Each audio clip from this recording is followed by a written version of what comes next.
bien sûr, je vais revenir à la fin de la paracha de Balak, donc à l'épisode fameux, au geste de Pinchas, je vais y revenir. Mais sachez quand même que Pinchas incarne,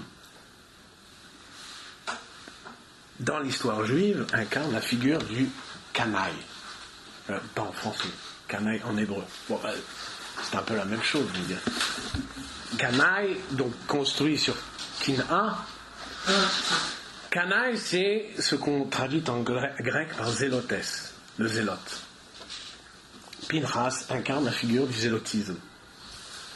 Qui sont les zélotes, notamment, donc il y a d'abord la figure, les premiers qui ne se sont pas appelés des zélotes, mais qui se réclamaient de Pinchas, c'est les Hashmonaïm, les Hasmonéens.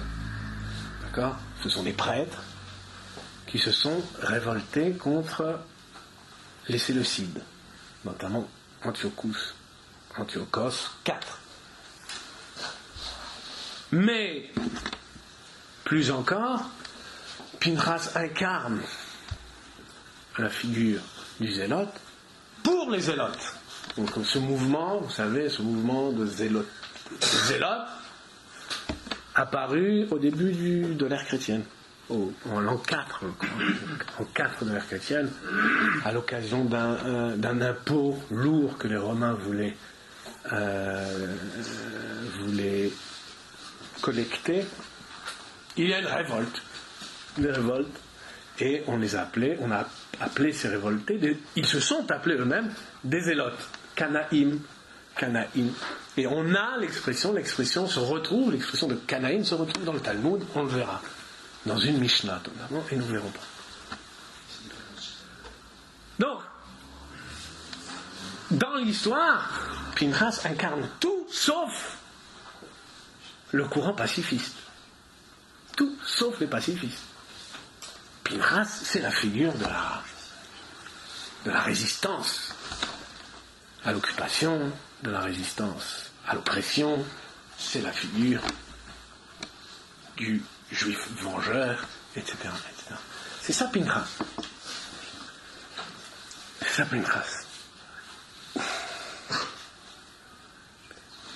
On dit même, alors ça c'est dans une note, je l'ai vu trouver dans une note de Mordechai Dov Rabinovitch, qui est l'éditeur du commentaire du Rambam sur Pirkei Avot pour le Mossad Harav Kook. Dans une note, il rappelle que Roubam, chez le Bet Shammai, la plupart des élèves de Bet Shammai étaient des zélotes, des Canaïm. Des zélotes. Alors c'est intéressant parce que nous, notre propos, c'est Hillel.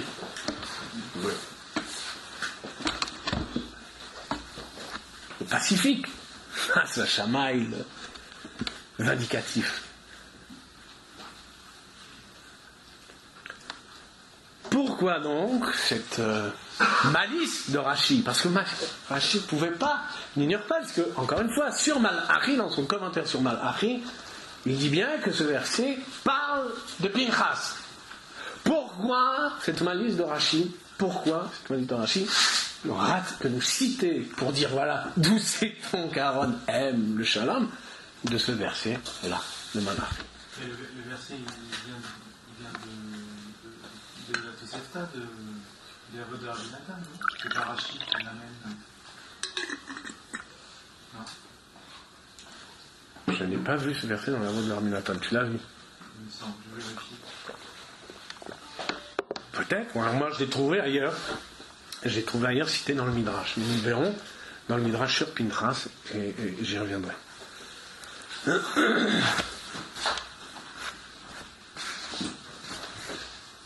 Donc c'est au point même que le zélotisme n'a pas été simplement... c'était pas les indignés. Peut-être sérieux. Pour Flavius Joseph, le zélotisme, c'était une quatrième, il appelle ça philosophia, dans son grec, dans le grec de la Koine, une philosophia, c'est une doctrine à part entière, aux côtés du sadducéisme, du pharisianisme et de l'essénisme.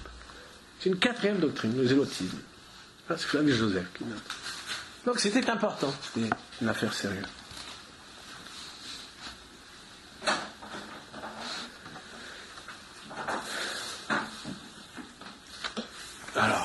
On va quand même rappeler les faits. Qui c'est ce Pinchas? Qu'est-ce qu'il a fait? Il n'a pas vu grand-chose dans tout le Chumash. Je rappelle quand même,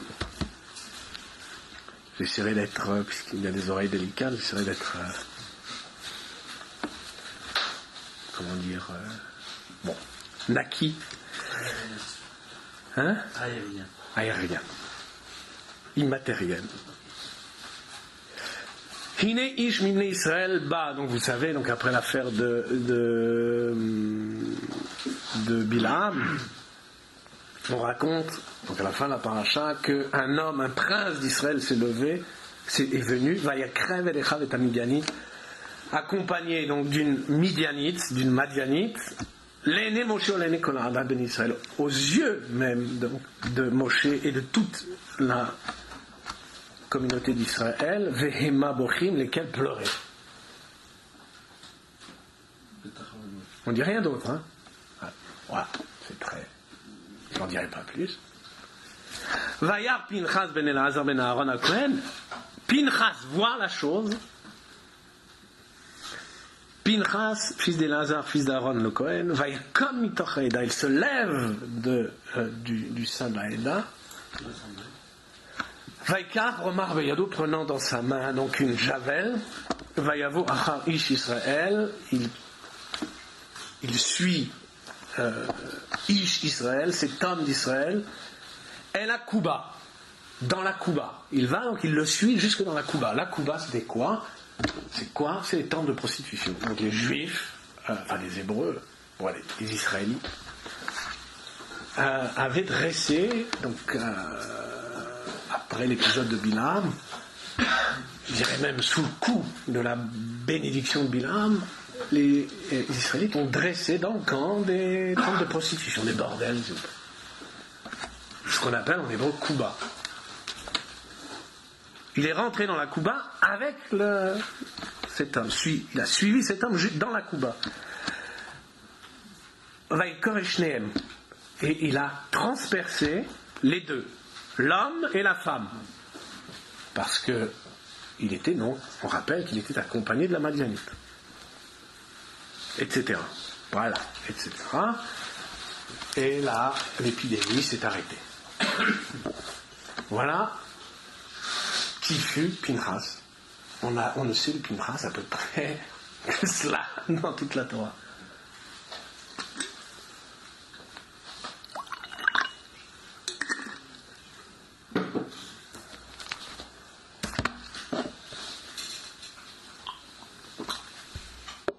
Voilà.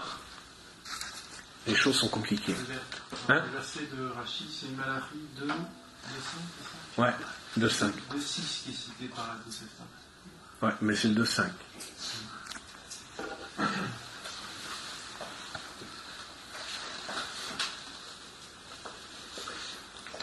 Alors Rachid demande, à la suite du Midrash, donc je reviens cette fois, donc voilà, ça c'est les faits, hein, tels qu'ils sont relatés.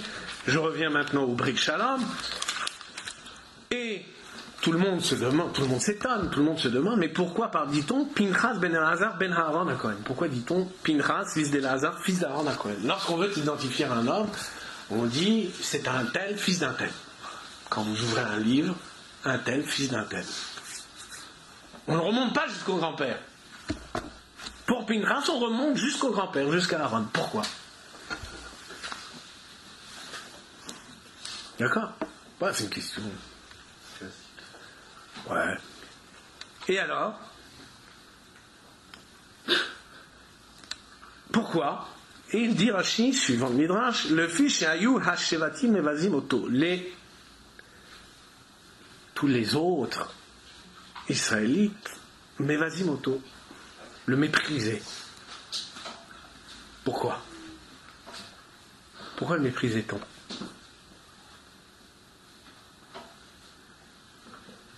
Pourquoi? Parce que lui, son grand-père, c'était Yitro. Il était le fils d'une des sœurs de Tzipora. Hein? C'était... Et les autres, qui sont de pure souche, le méprisaient. Et ils ont... Alors, quand il a commis son acte, Ils ont dit, ils se sont écriés.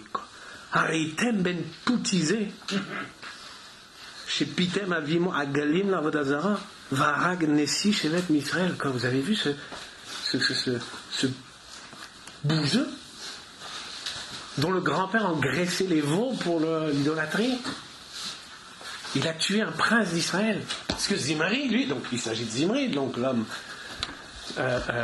transpercé par Pinchas, c'était un prince, c'était un prince de souche, de sang, prince de sang. Et comment ce bouseux petit-fils d'idolâtre se lève et tue un prince. C'est pourquoi le verset Hachem prend soin de dire il était non seulement le fils d'Éléazar, mais il était encore le petit-fils d'Aaron. Le petit-fils d'Aaron, le grand prêtre.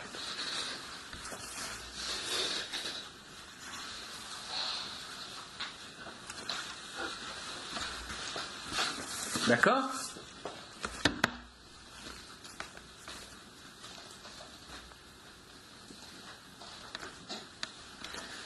Alors, ce qu'il y a quand même d'étrange dans l'histoire, incroyable dans cette histoire depuis. Alors, je dis simplement, je vais peut-être quand même finir juste sur la Kin'a.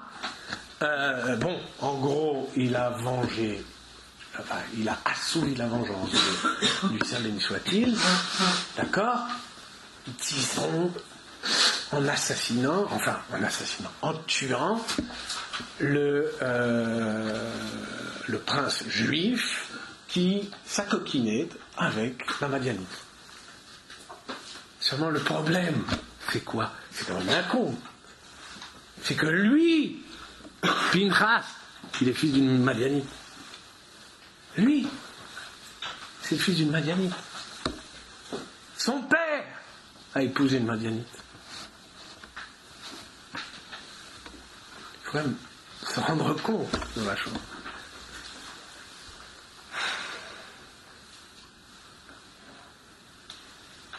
Lui, fils d'une Madianite, va tuer Zimri parce que Zimri s'accouple avec une Madianite dont, qui plus est, le Midrash nous dit quelle était sa promise, sa Batzoug. Le Midrash nous dit que c'était sa Batzoug. C'est quand même le con. Pire. Vous vous souvenez du Midrash, et notre Midrash cette fois. Zimri, sur Zimri cette fois. Zimri. On se souvient, il vient voir Moshe, il dit Moshe, donc il vient avec la Madianite. Il est accompagné de sa princesse Madianite, sa Batzoug. Il vient, il s'adresse à Moshe, il dit elle est permise pour moi ou pas? Moshe est perplexe. Parce que si tu me dis qu'elle est interdite, toi, qui t'a permis si pour un? Elle est Madianite aussi, qui te l'a permise? Voilà.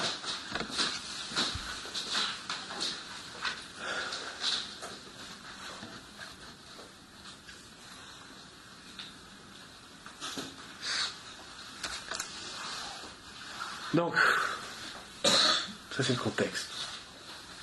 Pinchas, petit-fils d'idolâtre, fils d'Éléazar et d'une Madianite. Ce qui est étonnant, c'est que ni Rashi ni le Midrash ne souligne le fait qu'il était fils d'une Madianite. On souligne le fait qu'il était petit-fils d'idolâtre, mais on passe sous silence le fait qu'il était fils d'une Madianite.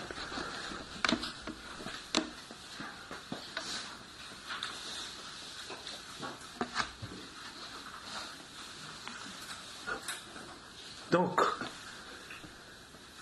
les Israélites, et notamment les meilleurs d'entre eux, les Chachamim d'entre eux, les Zkenim, ont considéré que c'était un crime de la part de Pinchas.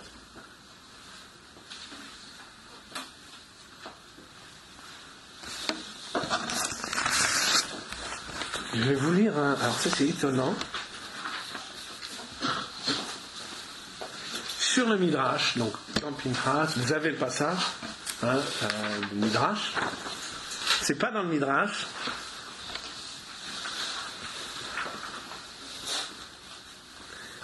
Le Matanot Yehuna, donc un commentaire du Midrash, j'ai surligné, cite l'épître sur la résurrection du Rambam, un passage de l'épître, dans laquelle Rambam dit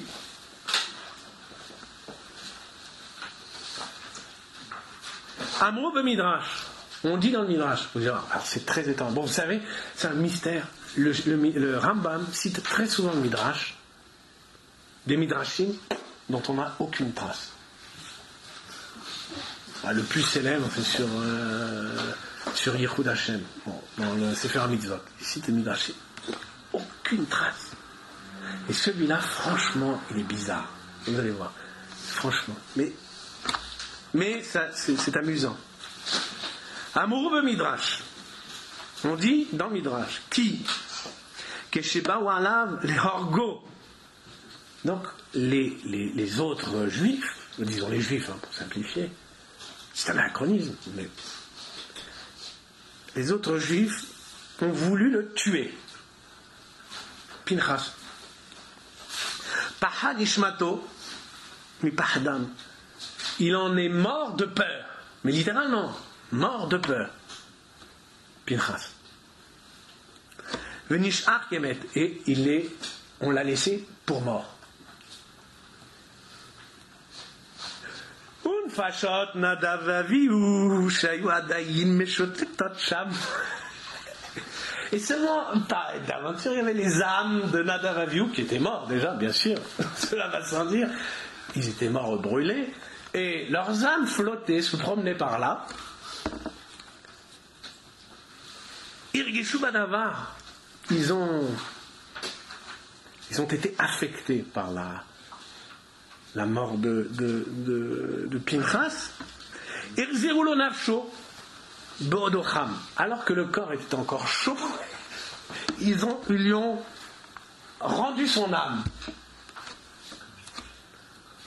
Zachaya, et il a ressuscité. Pinchas. Vachatziyatzta Nishmato. Et maintenant que son âme l'avait quitté une première fois, Arekibel Dino. Il avait reçu son châtiment fait. Il était mort une fois. On va encore le tuer une deuxième. Il était mort une fois. Kibel Dino Mixerat Adam. Valkar, et c'est pourquoi Aya Raoul Sholiamut Od. Il ne devait plus mourir une deuxième fois. Autrement dit, le Midrash est délirant, j'ai jamais vu ça dans le Midrash, des âmes qui se promènent, ça me paraît bizarre. Mais bon, c'était un Midrash tardif peut-être. Il n'empêche qu'il y a d'intéressant dans ce Midrash, c'est simplement l'idée que Pinchas était condamnable à mort. Que son geste, que son acte était un crime.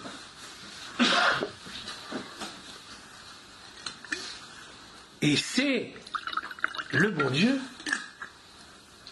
qui le réhabilite. C'est le bon Dieu qui le réhabilite.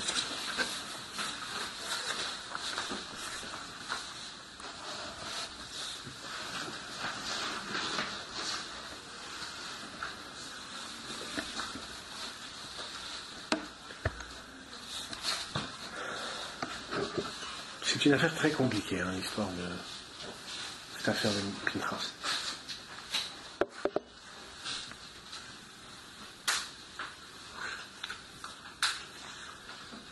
De cette affaire, on a tiré une Mishnah dans Sanhedrin.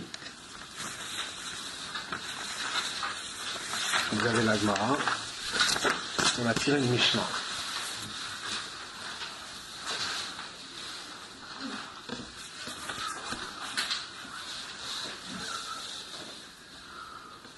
Hagonev et Akisva va mekalel bakosem va boel aramit kanaïn pugainbo. Un Mishnah célèbre, notamment les choses étudiants, parce qu'on a fait beaucoup glosé là-dessus. Bon, quiconque vole kisva, c'est un récipient pour les libations dans le temple. Quiconque vole la kisva, donc ce récipient, va mekalel bakosem, ou qui maudit le kosem. C'est en fait maudire, blasphémer sans prononcer le nom d'Hachem. Parce que quiconque est Mekalel, sinon c'est passible de mort. Bon. Là non, il n'est pas passible de mort. Va boire l'aramite, et quiconque couche, il faut bien le dire, avec une aramite, une araméenne, c'est-à-dire une non-juive, Kanaïn Pogaïn Bo. Les Kanaïn, nos fameux Kanaïn, c'est la seule occurrence, enfin, dans la Mishnah, la seule occurrence de Kanaïn. Les Kanaïn, donc les vengeurs, Pogaïn Bo, peuvent lui tomber dessus et le tuer. Dans ces trois cas.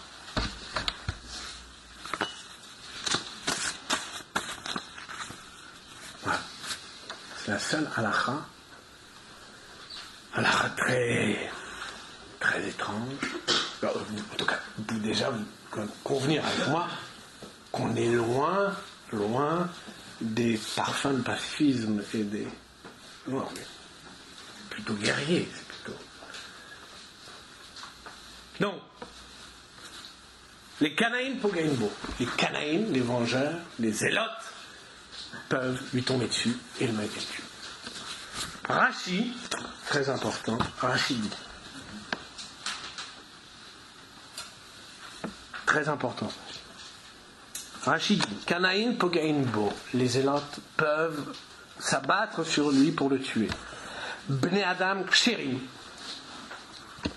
c'est qui les Kanaïn?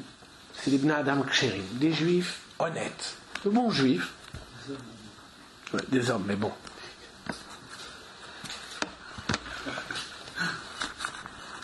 Hamid Kanein Kin Ato Shel Makom,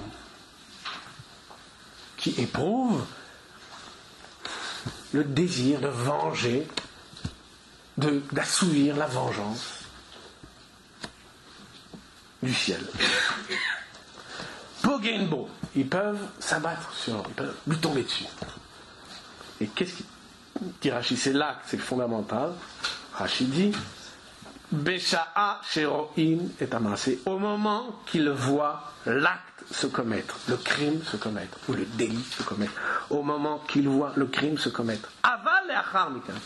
Mais après, en mitato mesura levedin. La mort de l'un de ces trois criminels n'est plus du ressort d'un tribunal humain. Autrement dit,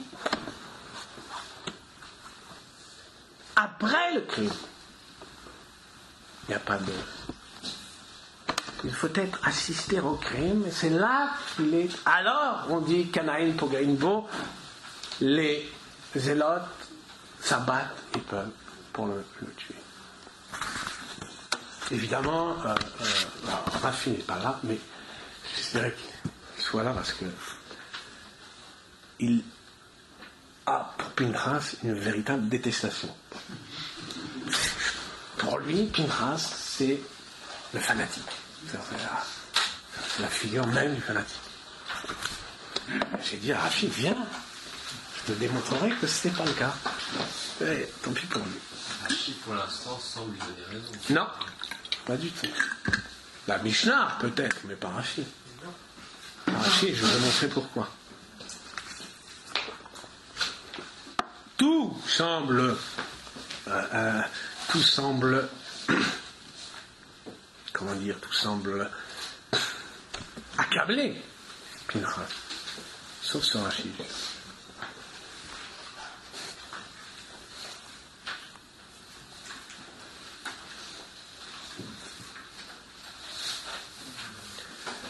Le canaille, c'est celui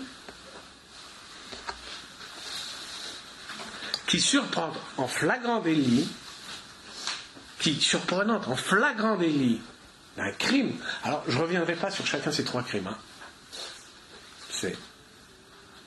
La chose ne m'intéresse pas ce soir. Je ne dis pas que ce ne soit pas problématique, mais ce n'est pas mon problème ce soir.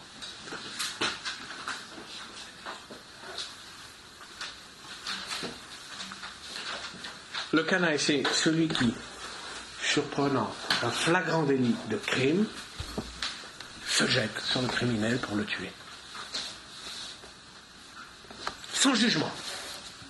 Sans jugement. c'est, de tous les cas de la Mishnah, les trois sont les seuls cas où le témoin, parce qu'il est donc témoin, peut, sur le fait, s'improviser juge et bourreau. Sur le fait même.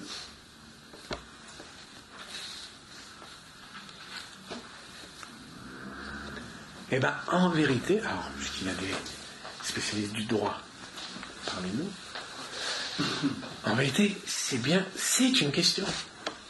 C'est une question.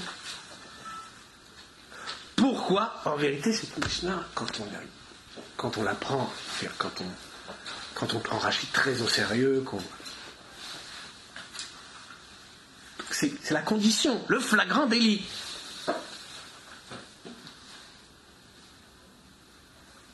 Il n'est pas question de permettre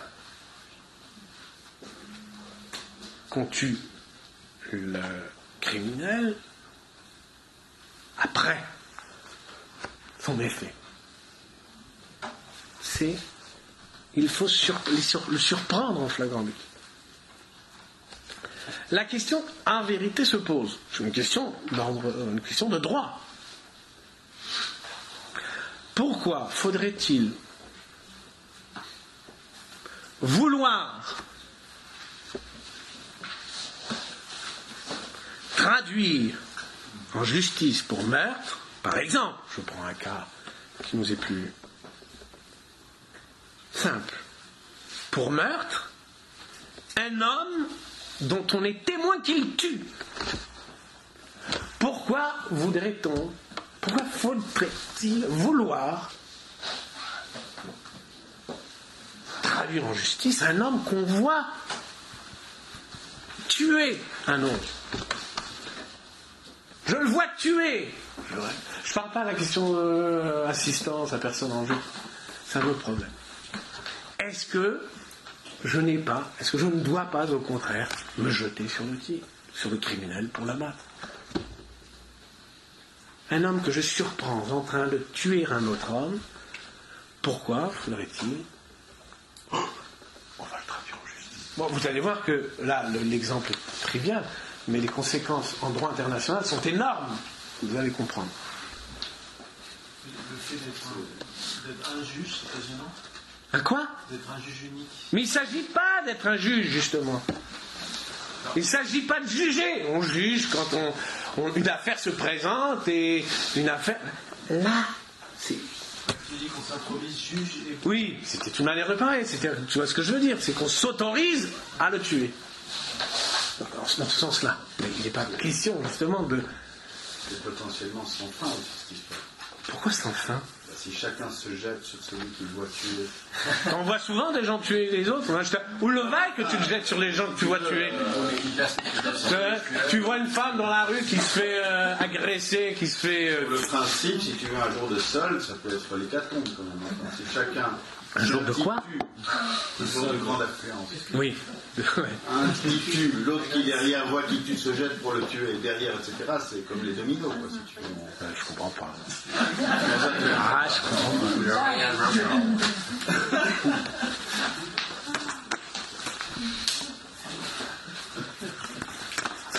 pas. Alors, mets de côté, laisse de côté là. Ces exemples triviaux. Le parc-maître est en panne, il a une pancarte, je suis en train de rendre justice pour qu'on ne le prenne pas pour un assassin. Enfin, c'est quand même a priori, si tu veux, bon, je caricature, mais c'est un petit peu l'idée du cycle sans fin de la vengeance, quoi. C'est quand même à ça que ça sert, les tribunaux, de freiner ça. Rien du tout. Sinon, tu parles d'accord. On veut arrêter la vengeance, dire voilà, on a, je ne sais pas, moi, on a tué ma petite amie, ouais. Je veux me venger, ouais. Je ne l'ai pas vu tuer. Là, il y a un cycle de la vengeance, d'accord, ça relève des tribunaux. Non, pas de vengeance. Mais là, c'est pas ça. Je vois le crime se commettre. Ouais. Qu'est-ce que je dois faire? Encore une fois, sans recourir au principe d'assistance à personne en danger, c'est un autre problème. D'accord? Il y a, par ailleurs, on peut estimer, je crois que le droit estime effectivement qu'on a un devoir d'assistance à personne en danger. Donc on a le devoir d'assister une personne qui se fait agresser. Moi, je parle maintenant de mon rapport au criminel. Qu'est-ce que je dois faire quand un crime se fait sous mes yeux? Ah oui, tu sais pas. Bah, tu verras que tu sauras encore moins quand il se... Bon, à plus grande échelle.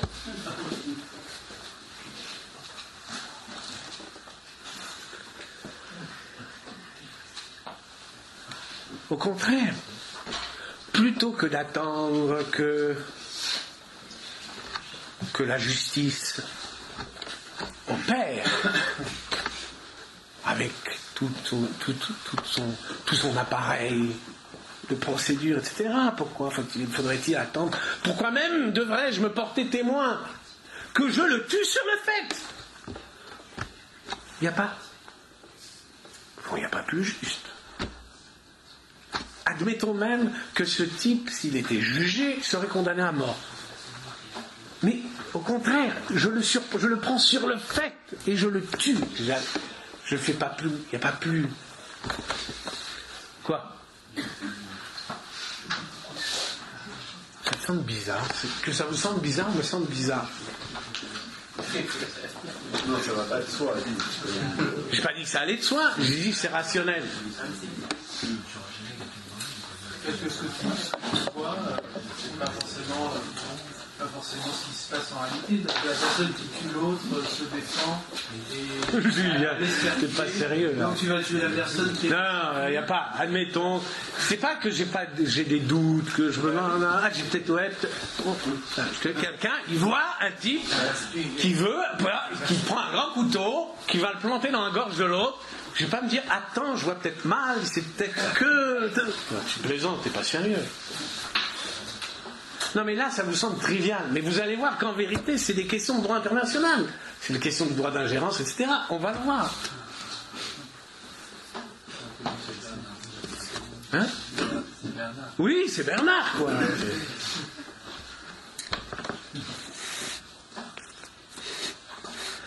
Ce qu'on dit ici, bien sûr, ce qu'on dit, ce que nous apprend cette Mishnah, c'est que sur le fait du crime, il faut avoir cet emportement. Rashi disait, moi je dis emportement parce que Rashi, sur Pinchas, Kol Lashon Kin'a, sur le Kan Oet Kin'ati, il dit Kol Lashon Kin'a, tout le sens de Kin'a, chaque fois qu'on trouve le mot Kin'a, ou Amitrare, c'est celui qui s'évertue, s'efforce, qui, je sais plus comment tu traduirais, ouais, qui est Tacharout là, mais qui, quoi, comment tu dois dire? Fait comme une compétition. Ouais, mais là c'est pas une compétition, c'est on va dire qu'il, on va voir, Rashi va le traduire de toute façon. Quoi, Amitrare, c'est celui qui se donne mal. Ouais, l'income pour venger, assouvir la vengeance de quelque chose. Et Rashi traduit emportement, belaz en français, enfin en champenois. Bon, pour une fois, c'est pareil. En français, emportement. Rashi traduit par l'emportement. Rashi, autrement dit, vous avez la Mishnah, vous assistez, vous êtes témoin, vous prenez un homme sur le fait de son crime. La Mishnah dit, le dit en filigrane, puisque évidemment c'est une référence à Pinchas, il faut avoir cet emportement. Si l'on a cet emportement, kanaï, kina, si on a cet emportement, si l'on s'emporte après le criminel jusqu'à le tuer,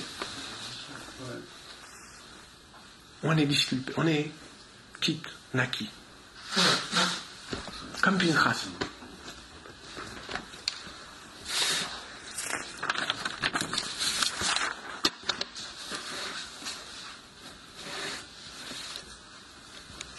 j'insiste dessus, j'insiste sur. Il ne s'agit en aucun cas d'être témoin d'un crime. Et le crime passé,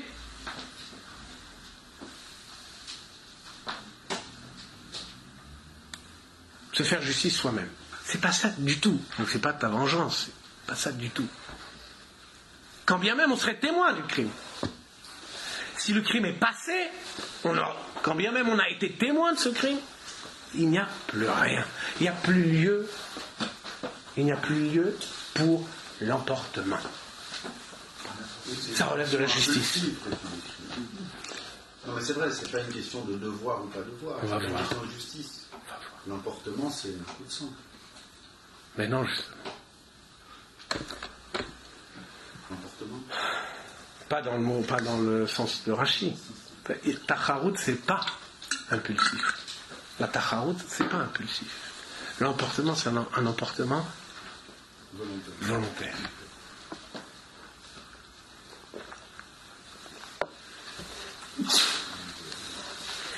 Il s'agit, devant un crime qui se commet sous nos yeux, de s'emporter et de rendre une justice immédiate. Voilà ce que dit la Mishnah. Dans la Mishnah, c'est pas très clair si c'est juste réchoute ou si c'est quelque chose de souhaitable a priori. On peut lire la Mishnah comme étant juste un rien. On va dire. Le seul indice qu'on ait, c'est la référence à Pinchas. On voit pas qu'il a été loué pour ça. Tu présentes British Shalom. Il n'a pas, il était. Rambam cite un midrash fantastique, qui nous dit qu'il a été exécuté. Enfin, il est mort de peur, mais les hommes ont voulu le tuer. Il s'en prend quand même. Il tue un prince de sang, lui, le petit-fils d'idolâtre. Pourquoi Rachid dit à la fin Hein? C'est un bon exemple de ce que je disais, ça. Qu'est-ce que tu disais? C'est-à-dire qu'il tue, les autres le voient tuer. Quoi, il a tué? Non, c'est pas par contamination. Il tue un prince de sang. Il tue non seulement un prince de sang, mais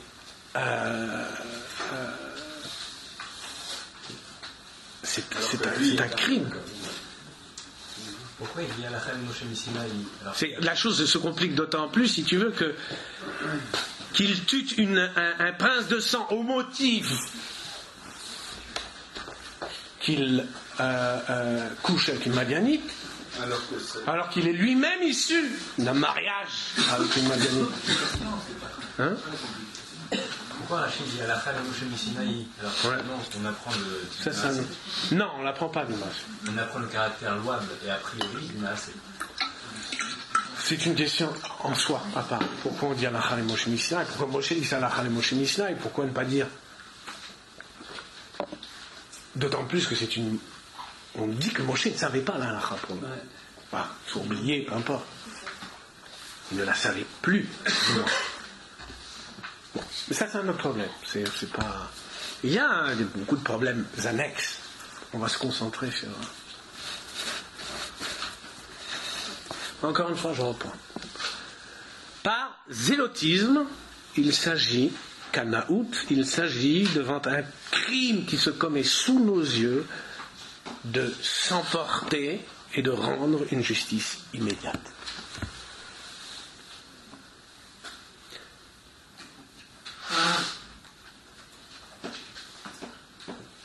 Faire justice, par là, les zélotismes, il s'agit de faire justice sur le fait et non le fait accompli. C'est ça le zélotisme. Fondamentalement, c'est ça.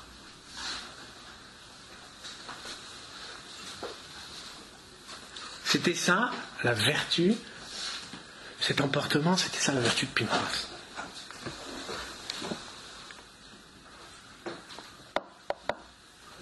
Parce qu'il faut le vouloir, il faut pouvoir s'emporter. C'est la vertu de Pinchas. C'est l'emportement de Pinchas au prix même de sa tranquillité. Puisqu'il savait qui s'attirerait la haine des patriciens. On peut les appeler les patriciens, donc les juges de sang. Au prix même de son innocence, parce qu'il savait qu'il serait regardé comme un criminel à son tour.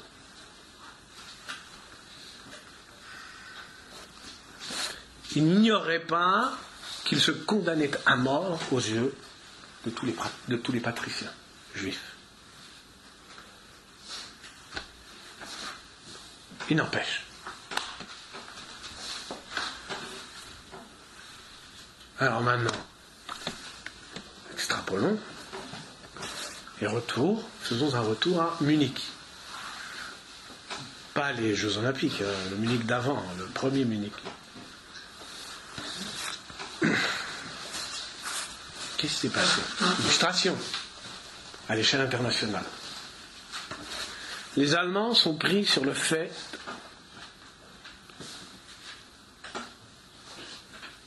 quand ils envahissent les Sudètes.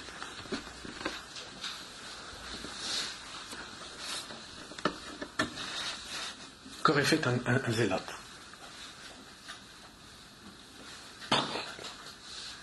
Un zélote, un emporté, ce serait jeté sur l'Allemand pour l'abattre.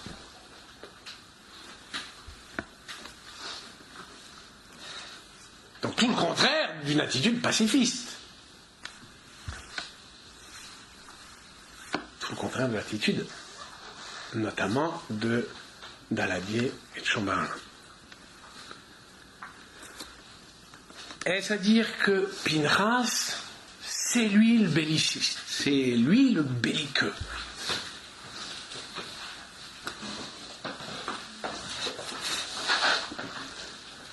Ah, vous allez dire, bien sûr, vous allez dire, ah oui, mais non, mais quand les Allemands ont envahi les Sudètes, est-ce que c'était bien un crime?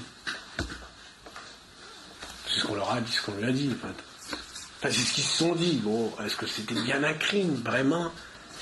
Pas sûr, d'accord? Pas sûr. Au fond, c'était des Allemands. Ils avaient débordé un peu sur la Tchécoslovaquie, mais bon, pas sûr que c'était pas grave. Allez, admettons. C'était en tout cas, me semble-t-il, laisser tomber des alliés vis-à-vis d'eux-mêmes, c'était manquer à la parole. Vis-à-vis de qui? De la Tchécoslovaquie. Non, mais bien sûr, non, mais la question n'est pas là. Évidemment que je ne suis pas en train de défendre la position de Daladier sur Berlin. Je te dis, fallait pas s'emporter, parce que qui sait, t'es pas sûr. Je veux dire, voilà. Il n'y avait pas lieu au zélotisme, parce que voilà, qui sait, le crime n'était pas patent. D'accord?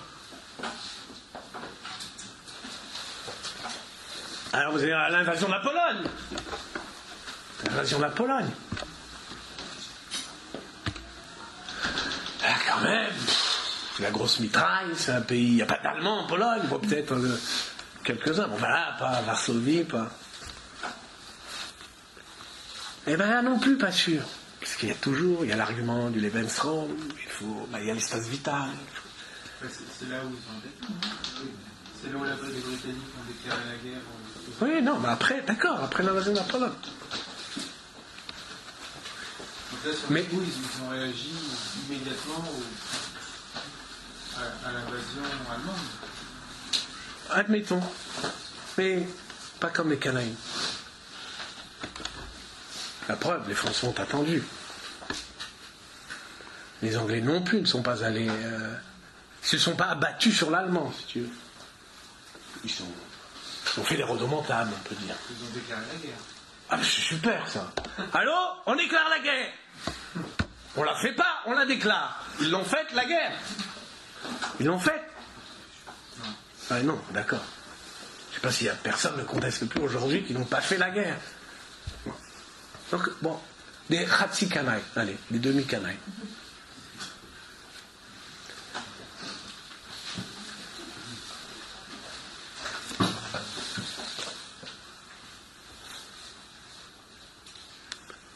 Autre genre. Mieux encore, allez, l'invasion de la Pologne, allez, bon. Un crime, pas un crime. Mais le massacre des Juifs. Quand on a su, et ils ont su que les Juifs étaient massacrés. Un crime se commettait sous leurs yeux.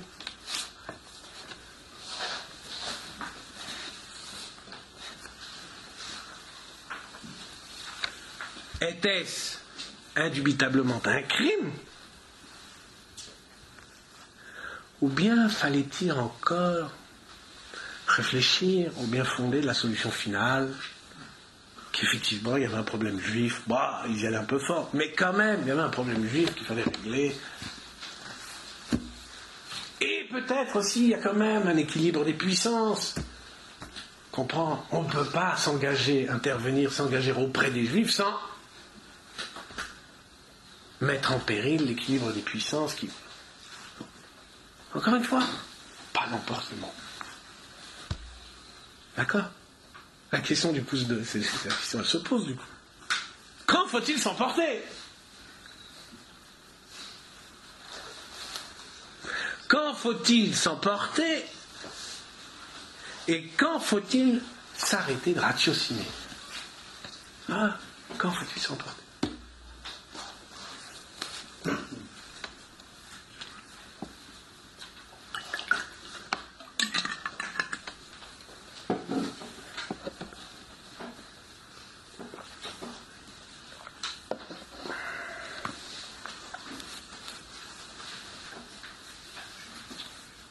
Alors en vérité, le zélotisme n'a rien à voir avec le bellicisme.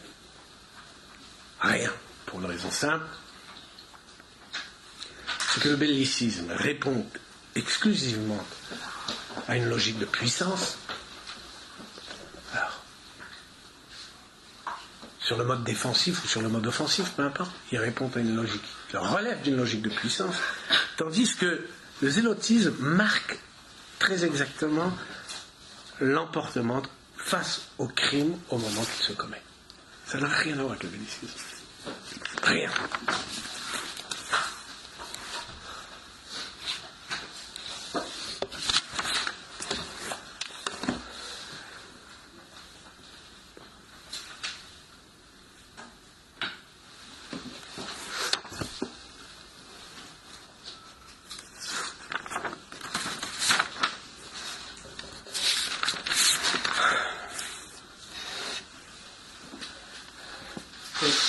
Rien. Le zélotisme,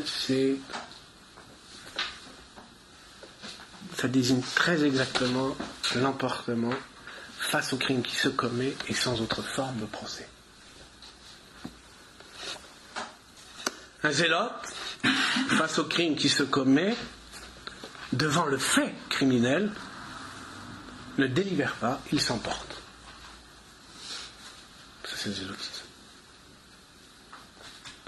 Les belles âmes, elles délibèrent. Elles s'inclinent. Et qu'est-ce qu'on peut faire s'il y a crime? Qu'est-ce qu'on peut faire qui ne nuise pas à notre propre puissance, à notre innocence? Qu'est-ce qu'on va dire si on intervient? On va dire, Pintras, lui, il n'a pas eu peur pour son innocence. Il s'est emporté devant le crime qui se commettait, il s'est emporté, sachant qu'on le regarderait comme un assassin.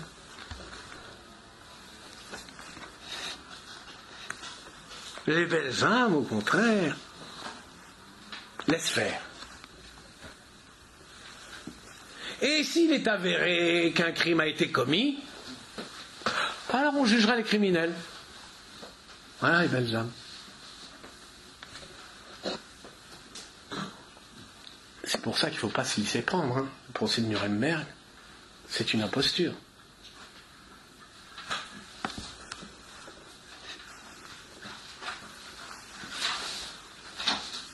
C'est quoi les belles âmes?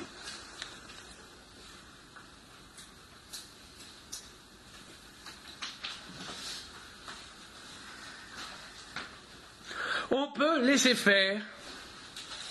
On peut laisser se commettre des crimes du moment que l'on juge les criminels. Du moment que l'on jugera les criminels. C'est ça l'attitude des belles âmes. Laissons faire. On ne sait jamais d'avance si les criminels vont être très bien justice. Hein? Mais si, ça finit toujours bien, ces choses.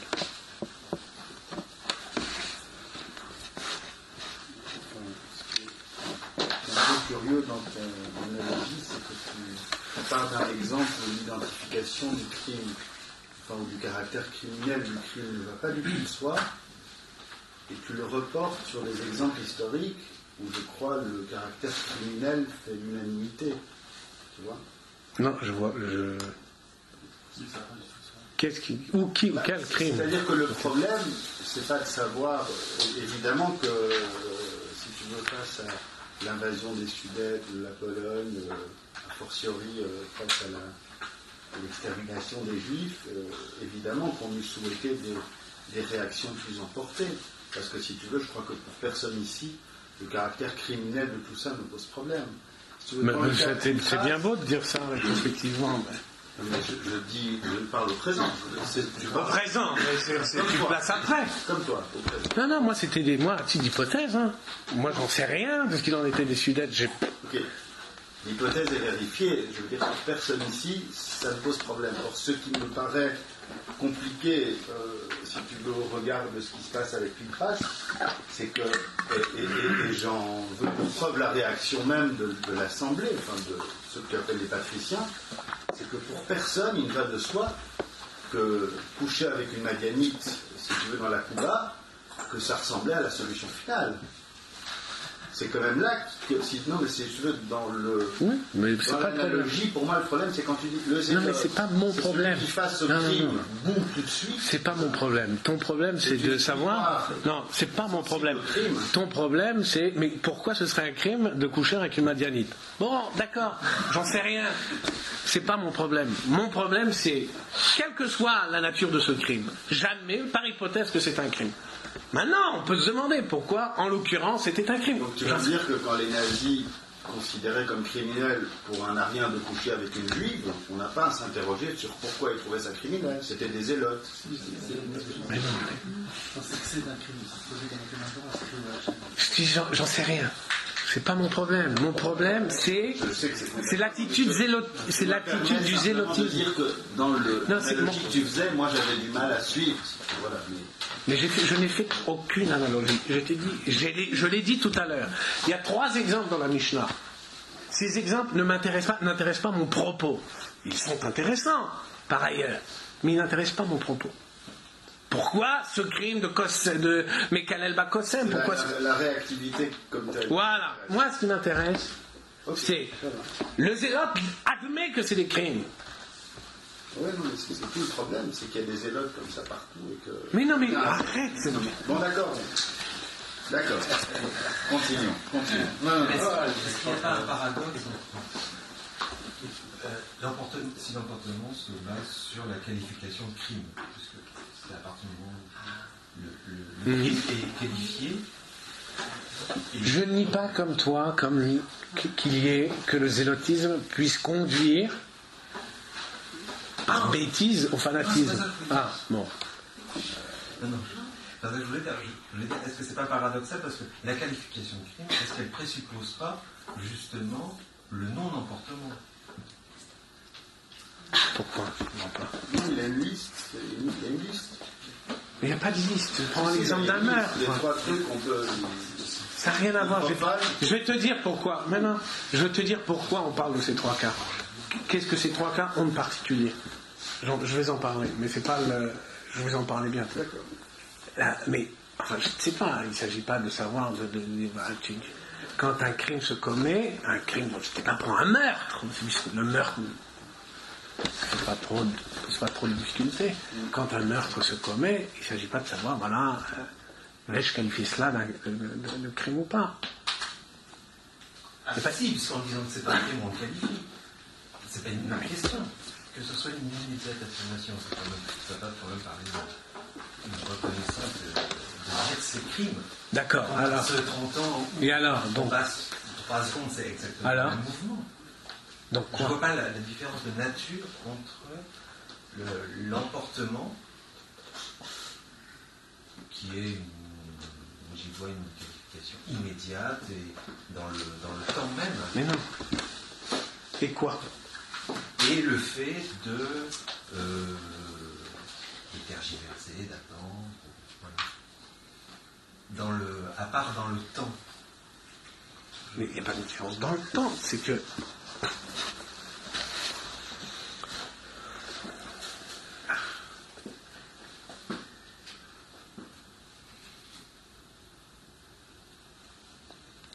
Bon, j'anticipe donc sur la suite, puisque dans ces 3 cas, je renvoie toujours, je renvoie à Rachi, dans ces 3 cas, ce qu'ils ont de très particulier, ces 3 cas, c'est que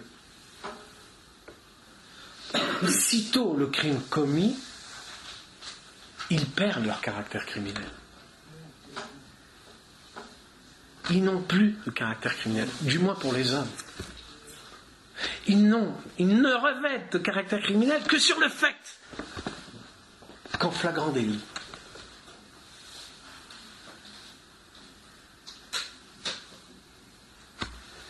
Ça veut dire quoi? Alors, c'est 3 cas particuliers, mais en vérité, c'est vrai de tous les crimes, à la différence que, pour les autres crimes, cela peut relever de la justice des hommes. Cela peut encore relever de la justice des hommes. Là, non. Ça n'en relève plus. Sitôt passé, sitôt le crime commis, ça n'en relève plus. Ça ne relève plus de la justice des hommes. Donc, ça n'a de caractère criminel que sur le fait. Ça nous enseigne quoi, cette Mishnah? Ça nous enseigne qu'il n'y a que le caractère véritablement criminel d'un crime, c'est sur le fait. Sur le vif, si tu veux. Punissable, plutôt. Hein? Le caractère punissable. Non, caractère criminel. Le caractère criminel d'un crime, il se vit sur le fait. Il s'éprouve sur le fait. Et qui ne l'éprouve pas, ça c'est le zélote. Qui ne l'éprouve pas, qui s'en remettent à la justice par exemple, on n'est plus dans le pacifisme. Voilà, alors ce que je vais démontrer, c'est qu'on n'est plus dans le pacifisme en réalité. C'est-à-dire que la justice ne jugera des crimes. Dans le sens, puisqu'elle ne juge pas puisqu'elle n'est pas sur le fait, ou elle n'agit pas sur le fait du crime, voilà. Elle a affaire à autre chose. À autre chose.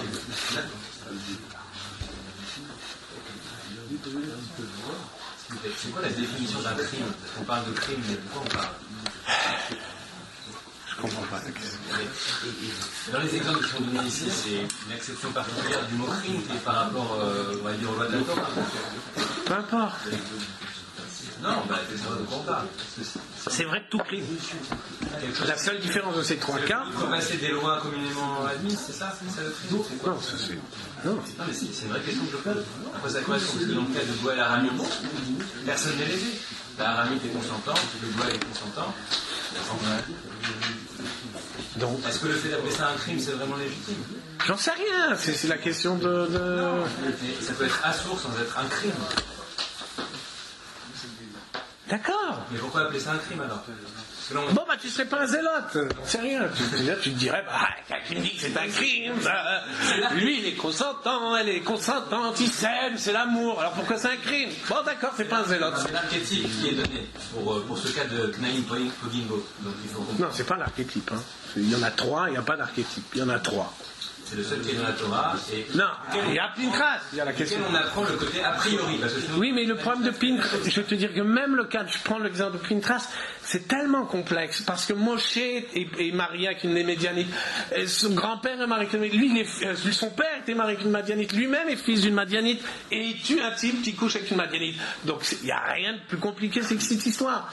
Mais c'est pas mon problème. On va faire de son incohérence un argument d'autorité. Mais non, mais encore une fois, c'est pas mon problème. C'est pas mon problème.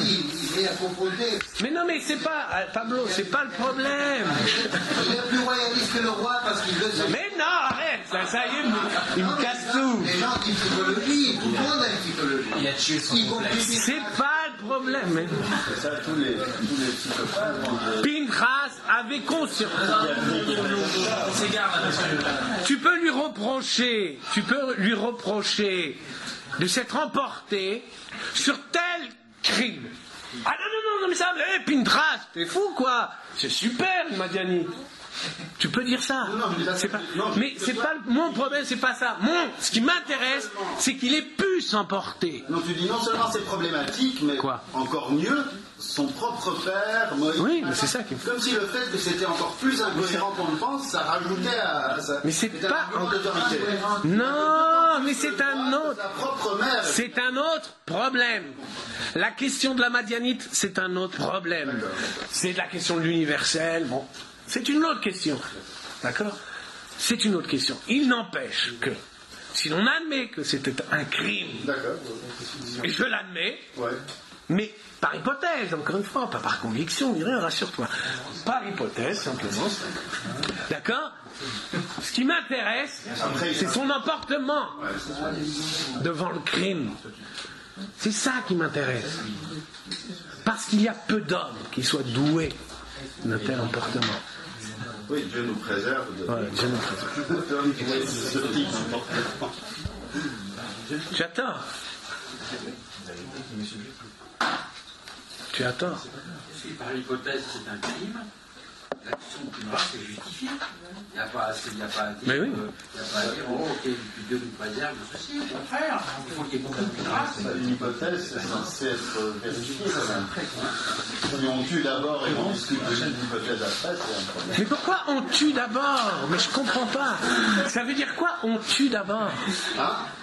Ça veut dire quoi on tue d'abord? Sur le fait. Par hypothèse. Mais tu peux pas.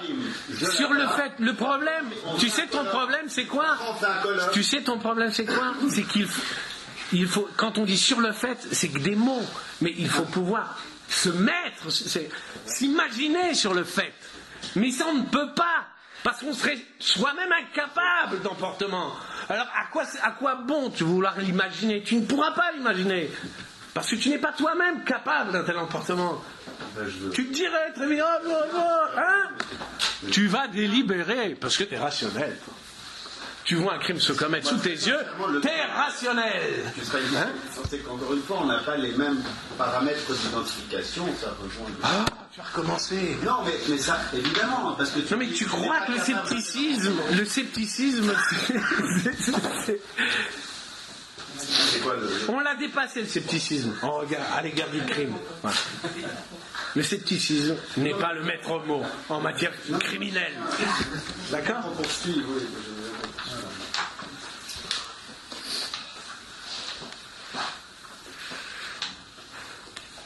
Ce qui m'intéresse, c'est l'attitude des belles âmes. Voilà, pour le coup, l'attitude inverse. L'attitude des belles âmes. L'attitude des belles âmes, je la résume. Laissons faire. Ça ne se dit pas comme ça, bien sûr. Et s'il est avéré qu'un crime a été commis, donc, après coup, s'il est avéré qu'un crime a été, alors, nous jugerons les criminels. Nous nous donnerons les moyens de juger les criminels.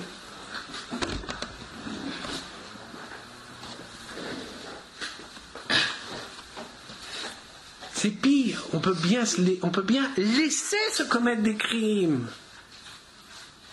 du moment qu'on les juge, du moment qu'on juge les criminels, du moment qu'on se donne les moyens de juger les criminels. On construit à grand renfort de trompettes et on fait un TPI, tribunal pénal international. Oh. Ça, c'est la classe.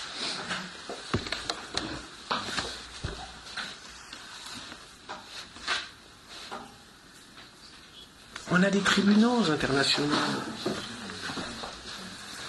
Ça vaut bien qu'on laisse faire, quoi. Jusqu'à nouvel ordre.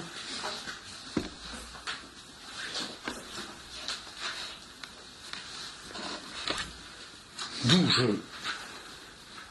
conclus, d'où je tire que le droit d'ingérence, c'est une foutaise. Le droit d'ingérence, pas l'ingérence. À beaucoup d'égards, l'ingérence relèverait du zélotisme. Mais droit d'ingérence. Droit d'ingérence. Si l'on dit droit, ça veut dire qu'on délibère. A-t-on le droit? Dans ce cas-là, est-ce qu'on a le droit? C'est plus de l'ingérence, c'est la délibération. Et on sait bien que ça ne donnera jamais rien. Sauf évidemment si on a des intérêts économiques. Bon, ça c'est un autre problème. Mais en dehors des intérêts économiques, ça ne mènera nulle part. Parce que droit, ça veut dire qu'il faut discuter, savoir si effectivement nous sommes dans le bon droit ou non. Ça veut dire, ça implique la délibération. Et la délibération, c'est le contraire de l'ingérence, c'est le contraire de l'emportement. Devant le crime qui se commet. Donc on finira par quoi faire? Par attendre. Pour juger ensuite.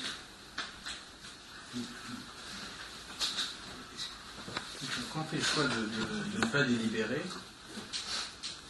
est-ce qu'on fait en fait est-ce qu'on prend le risque de se tromper? Est-ce que c'est ça? C'est-à-dire qu'en fait c'est un choix rationnel, mais qui assume le risque de ne pas le risque de se tromper. C'est raisonné quand même, c'est un acte. Ouais, bien sûr. C'est le risque du fanatisme, on est d'accord? Il y a le risque du fanatisme. La délibération.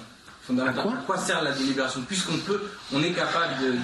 Si tu veux me dire à quoi sert la délibération, ça sert justement à éviter le fanatisme. Le problème, c'est qu'en évitant le fanatisme, on en finit avec le zélotisme.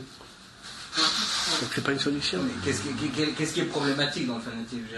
C'est pas dans le fanatisme, tu appelles ça du fanatisme. Dans l'acte de Pinchas, quel est le problème de ne pas délibérer? Du zélotisme, c'est pas dit. Oui, non, mais alors bon, le zélotisme, quel est le problème de Pinchas? Pourquoi est-ce que Pinchas... C'est pas un problème, Pinchas. Non, mais qu'est-ce qu'il y a de... Pourquoi est-ce qu'en fait, quand on juge quelqu'un... Pinchas est, pour le dire en deux mots, est réactif au crime. Point barre. Il est réactif, mais c'est ça. Il procède à un jugement intérieur. Il est obligé de c'est pas instinctif, c'est pas. Non, mais vous êtes fous, hein. Il faut vraiment prier pour que vous ne soyez jamais en présence d'un crime. Parce que si vous en êtes à examiner les mécanismes de délibération. Non, justement, ce que je veux dire, c'est que face à un meurtre, face à un crime X, donc là c'est Goël Aramite, face à un crime X, il doit tuer. Au moins c'est. Mais c'est pas il considère qu'il est face à ce crime, il tue, c'est tout. Mais ce que je veux dire, la délibération. Mais il juge.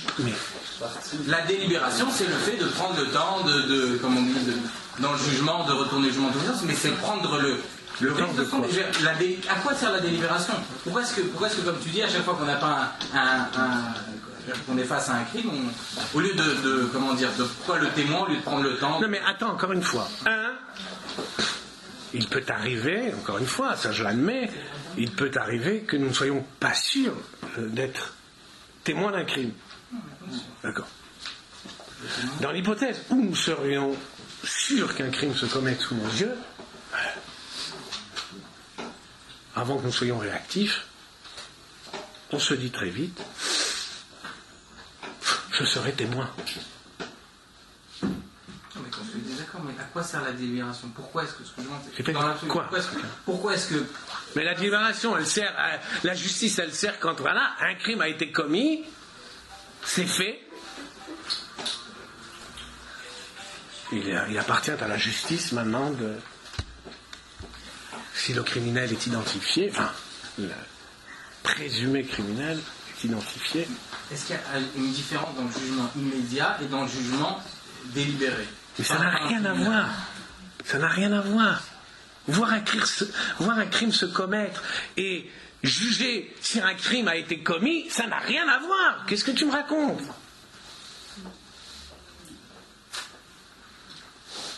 Ça n'a rien à voir. Je comprends pas. Je comprends pas. Tu fais de la philosophie analytique. Je veux dire. T'es un positiviste. Ben justement. Si tu me fais de la métaphysique, tu dis mais non, sois positif. Une expérience, c'est une expérience. Qu'est-ce que tu nous fais de la métaphysique? Une reconstitution métaphysique du crime. Je voulais juste te dire, c'est que la délibération, ce que je veux dire, c'est que la délibération, c'est, comment dire, c'est éviter tout risque d'erreur. Et le jugement immédiat, c'est prendre le risque de se tromper. Tu te fiches de moi, là, ou tu... C'est l'inverse ici. Tu vois quelqu'un, tuer quelqu'un, oui. On prend un risque d'erreur. Quelqu'un tue quelqu'un. Point barre. Sans aucun doute, t'as pas de doute. Si, mais je veux dire, c'est comme l'exemple qui est donné, ça peut être la légitime défense. Je veux dire, immédiatement, on peut se tromper, on peut. Mais on admet que nous sommes dans un cas où nous pouvons identifier le crime, où nous identifions le crime. C'est un crime qui se commet. Si tu as des doutes, alors effectivement, il n'y a pas d'emportement possible, ou ce serait alors du fanatisme, ou de la folie justicière, etc. C'est pas le problème. Alors tu peux me dire, mais non, mais le zélotisme, alors c'est impossible. Parce qu'il n'y a pas de crime qui soit patent. Au contraire, je dis, il y a possibilité de le faire, mais il faut que ce soit, il faut que ce soit dicté par la raison. Donc la raison, face à un... Mais ça veut dire quoi, dicté par la raison? Ça veut dire que... Un crime se commet sous tes yeux, ça veut dire quoi? Que la raison te dicte quoi? La raison, là, en l'occurrence, c'est la Torah. Si c'est un crime, si c'est un des trois crimes, on ne délibère pas. Si c'est un autre crime, on délibère. Mais non, d'abord, moi je tiens. Bon, mais c'est un autre problème. Quelle est la différence entre à quoi sert la délibération? À quoi sert la délibération? Mais de quelle délibération tu parles? La délibération des juges?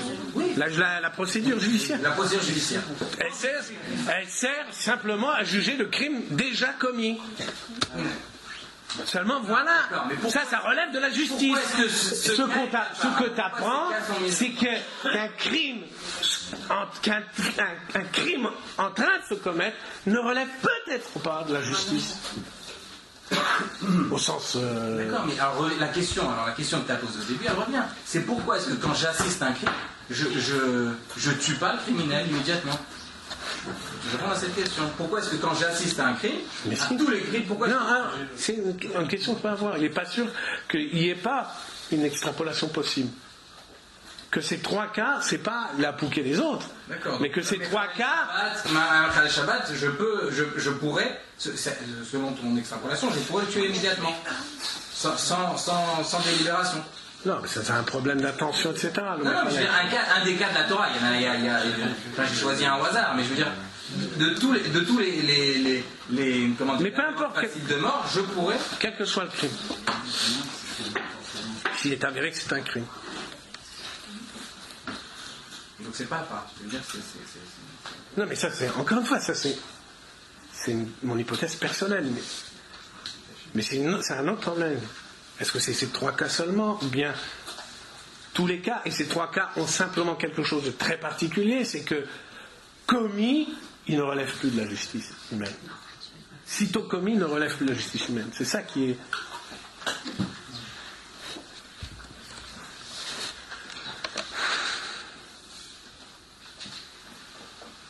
Encore une fois, pourquoi le droit d'ingérence est une foutaise? Je reviens au droit d'ingérence.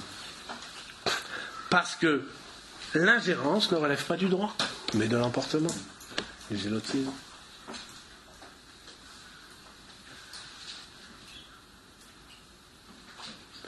Qu'on s'imagine simplement, mais il y a même pourquoi se l'imaginer, puisque c'est le cas aujourd'hui. Bon, vous me direz, c'est peut-être pas des crimes qui se commettent en Syrie, c'est peut-être simplement. Mais bon. Imaginez les nations du monde qui s'interrogent. Hein? Il y a peut-être de bonnes raisons.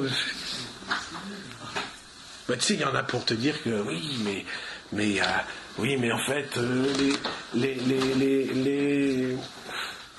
je sais pas comment ils les appellent, les opposants, derrière eux sont tapis les extrémistes musulmans, etc. Hein? Oui, des terroristes.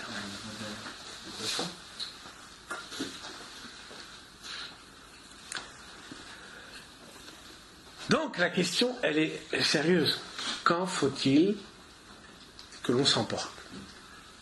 Si tant est qu'on est doué, comme Pinchas, d'emportement. Quand faut-il ne plus ratiociner, mais se dresser au-dessus des autres? Vayakom, on dit Mitoch Haïda. Il s'est dressé, Vayakom, il s'est levé. Mitoch Haïda, la Haïda, c'était comme si la Haïda était aplatie, que lui s'était redressé. Mitoch Haïda, pour frapper. C'est arraché à l'inertie de la Haïda, de la masse, du groupe, pour frapper.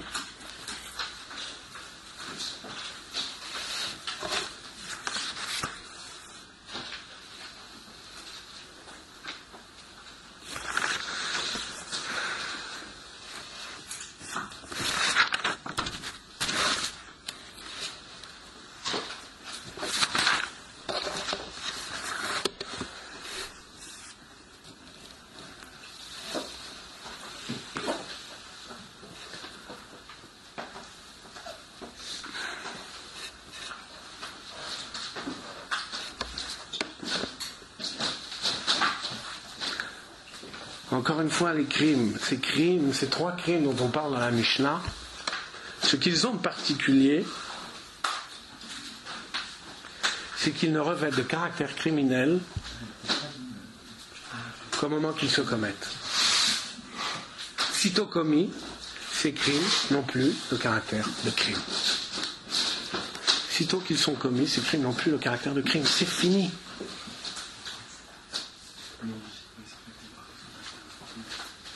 C'est l'inverse de nos crimes à nous, nos crimes ordinaires, ceux auxquels nous sommes familiers. Tous les crimes dont nous sommes familiers sont des justiciables, pour ainsi dire. Ils sont tous, relèvent tous d'un jugement possible.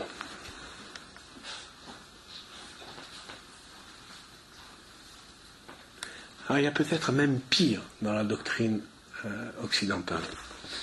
Je veux dire, cette doctrine de la justice. C'est peut-être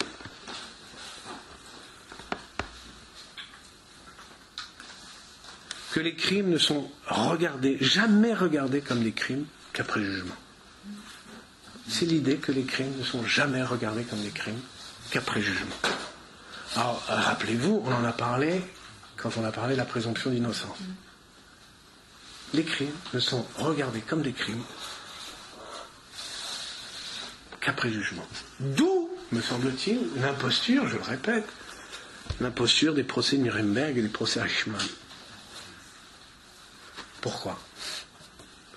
Parce que c'est comme s'il s'était agi, à travers ces procès, d'attester, d'avérer le caractère criminel des nazis par un jugement en bonne et due forme. C'est tout au fait, en vérité, ce dont il s'est agi. Et j'en veux pour preuve le non-zélotisme ou le non-emportement des nations entières face aux crimes qui se passaient sous leurs yeux.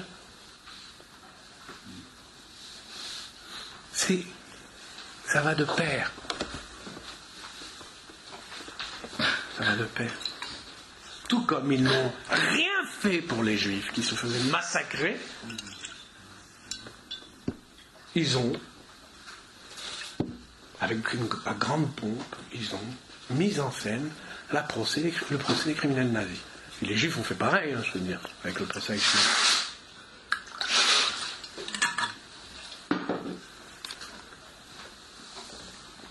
Tu me diras, il n'y avait pas le choix, eux.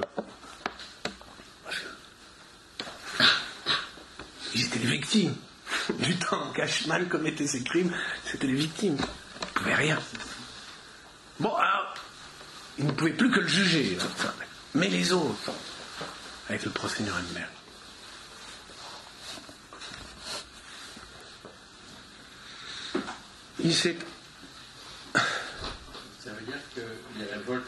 contre, c'était du zélotisme. Non.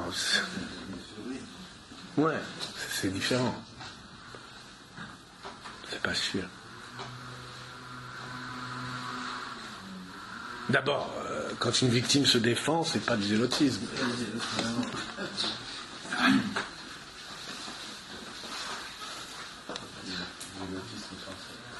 Il s'est agi très exactement d'attester, notamment dans le cas du procès Nuremberg, d'attester par un procès, par un jugement, des crimes devant lesquels on s'était tu. Devant lesquels on est resté quoi? Parce que tu sais qu'on dit que Moshe, il est resté quoi? Quand Zimri commet son crime, on dit que Moshe reste quoi? Comme si, parce qu'on s'était tu, le danger était, si on n'instruisait pas le procès des nazis, comme si le danger était de ne plus regarder leurs crimes comme des crimes. C'était ça le problème. Ils étaient obligés de faire un procès Nuremberg. Parce qu'ils s'étaient tus quand les crimes se commettaient sous leurs yeux. Le danger, c'était que si on n'instruisait pas de procès, on n'aurait plus regardé leurs crimes comme des crimes. Excuse-moi, mais le procès Nuremberg, c'est porté essentiellement sur les crimes de guerre et le fait d'avoir provoqué la guerre, et donc les parties qui jugeaient avaient pu être des victimes. Et ils n'avaient pas attendu puisqu'ils avaient été actifs dans cette guerre. La partie juive, c'était vraiment une partie... D'accord, donc c'est pire encore. Je comprends qu'est-ce que tu veux les accabler, les pauvres. Je sais pas, tu nous présentes le procès de Nuremberg comme le... Non, prends la partie du procès de Nuremberg qui concerne... La petite partie, quoi, qui concerne les 6 millions de juifs. Non, tu fais que les accabler. C'est pire encore.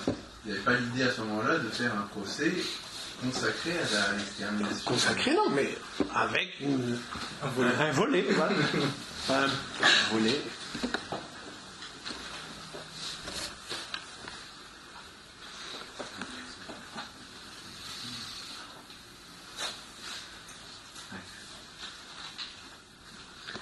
Il s'est agi donc d'obvier par le jugement ce dont le silence devant le crime portait la menace.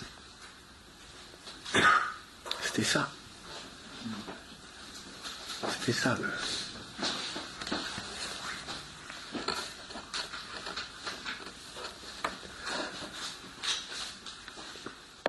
Le pacte pacifique, le Berit Shalom, le pacte pacifique est contracté avec Pinchas, le zélote extraordinaire. C'est avec lui que le Brit Shalom est contracté. Et c'est pas n'importe qui, c'est pas par n'importe qui, c'est par le bon Dieu lui-même. Contre les hommes. Contre les hommes.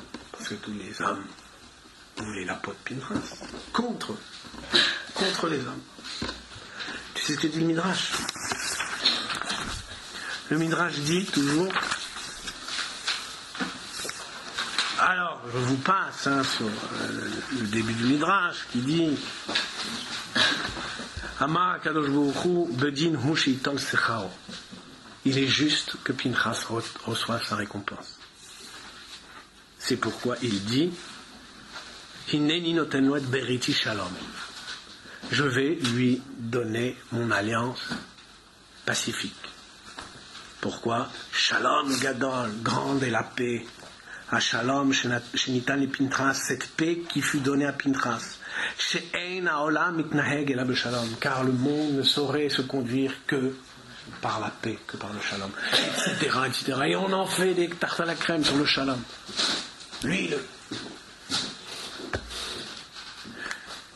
je saute, je viens au Dalet, au 4e paragraphe.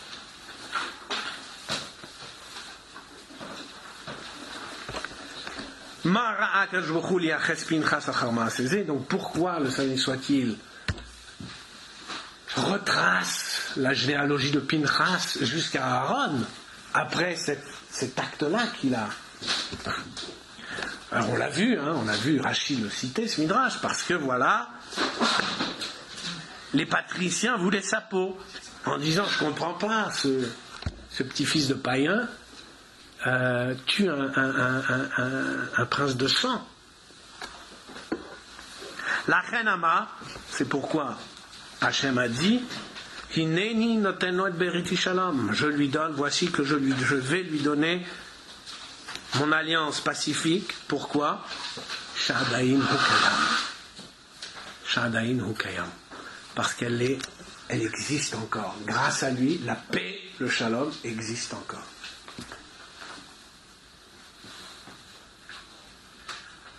Il a rétabli la paix.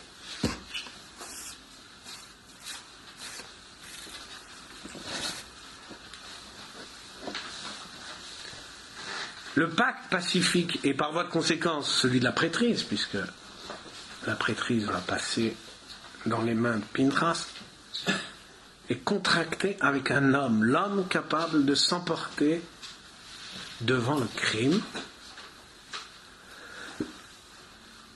sachant combien le crime, quand il passe, perd son caractère criminel. Quoi qu'on puisse le juger après, mais il sait combien le crime, quand il passe,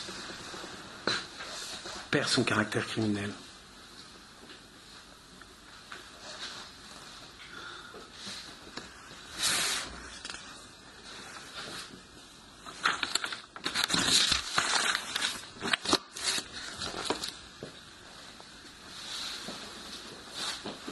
Il sait que d'avoir été un crime n'est déjà plus un crime. Et la paix, le shalom, tient à cette puissance d'emportement devant le crime. C'est ça.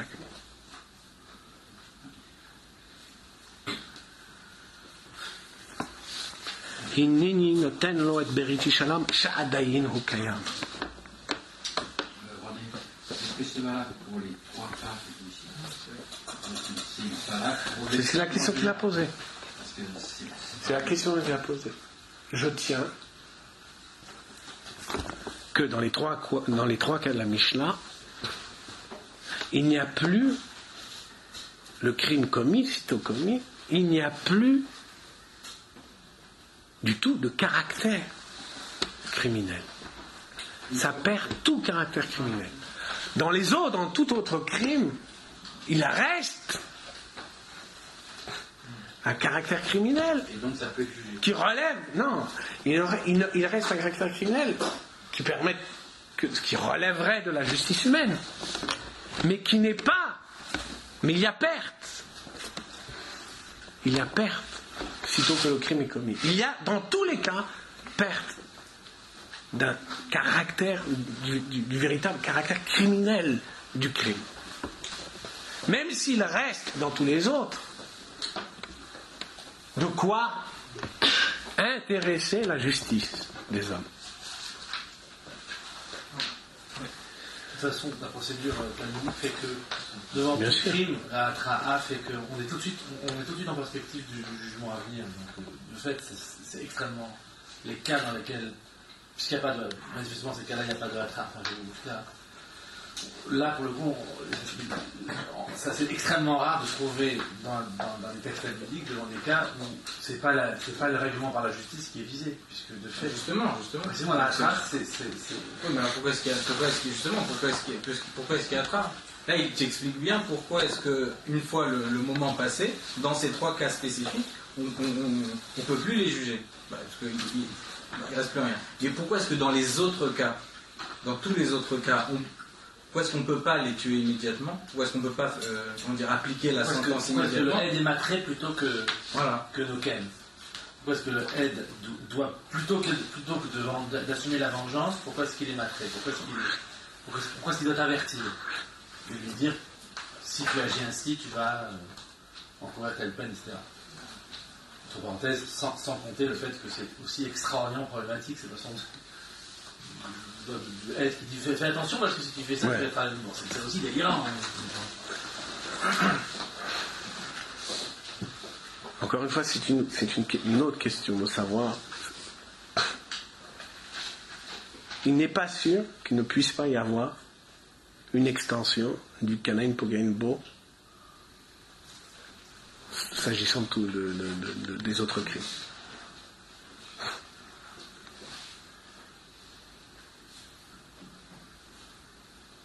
D'abord, premièrement.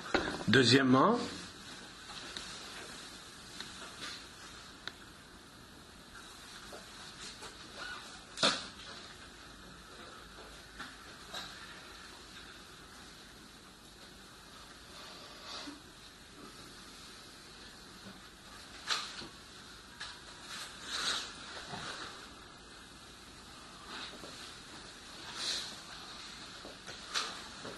est-ce que le être, c'est pas déjà l'homme qui sait. Est-ce que c'est pas l'homme chez qui il est manifeste qu'il ne peut pas être un canoniste?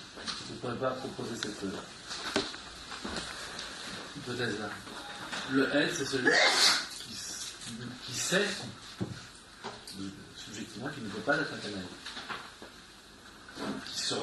Il y a déjà dans la dimension de Edou, déjà dès l'instant qu'il est désigné comme être, un retrait par rapport au fait du crime, qui déjà effectivement dispose à n'être plus que le premier des conducteurs du procès à venir. Non, mais le problème de l'Akra, c'est que le aide, donc le témoin, doit s'assurer que, d'où la fonction de l'Akra, doit s'assurer que le type est conscient qu'il commet un crime. C'est pour ça qu'il y a Akra. Un crime ou un délit, peu importe, c'est pas.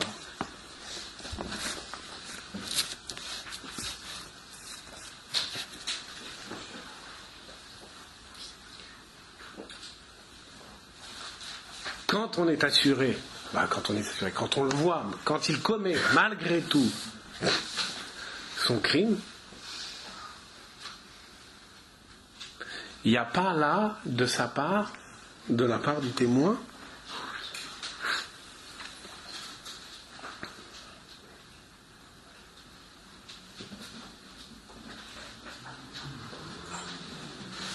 il n'y a pas qu'un out, c'est vrai. Parce que dans le fond, il n'y a de considération étrangement dans la parole du témoin que pour la personne du criminel. Il n'y a de considération dans la parole du témoin que ce qui se met en branle à ce moment-là dans la trame, c'est l'accaparat à venir, puisque si on prend au sérieux toute l'institution judiciaire talmudique, il n'est visé en vérité dans l'exécution à venir et dans le fait que le témoin sera que le témoin sera l'exécuteur, il n'est visé que l'accaparat du criminel. Donc la question du crime comme tel n'est plus posée, il se joue seulement ce qui est en train de se commencer là.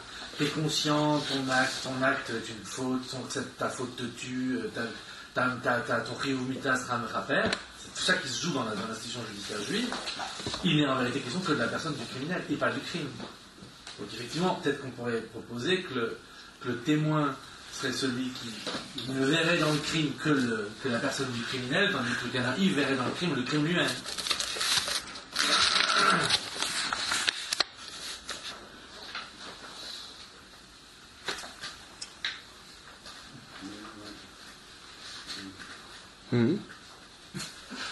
Bon, c'est une paix étrange, mais une paix, effectivement. Une paix étrange? Quoi, une paix étrange? C'est le calme plat, quoi, pour moi. Si les éloges se déchaînent, effectivement, c'est la peine. C'est quoi? C'est comme dans les westerns, quoi. Quand il y a un cactus avec du sable, ça fait personne. Parce que là, quand en plus on parle d'un régime d'extension éventuelle de cette espèce d'impulsivité saine à toutes les infractions possibles. Pourquoi impulsivité?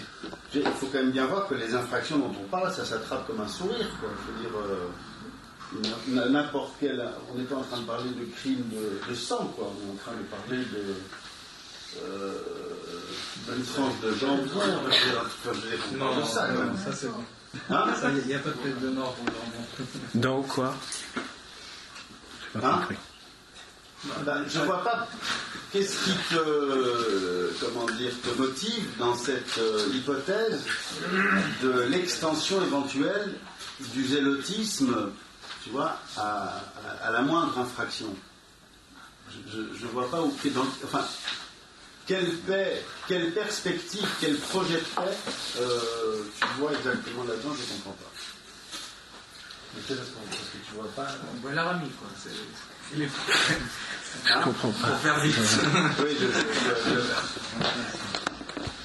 Oui, je comprends. Non, mais c'est-à-dire que, encore une fois, et je suis désolé de revenir là-dessus, mais autant je comprends tout à fait quand tu dis que l'idée qu'il puisse y avoir une réactivité immédiate au crime est effectivement...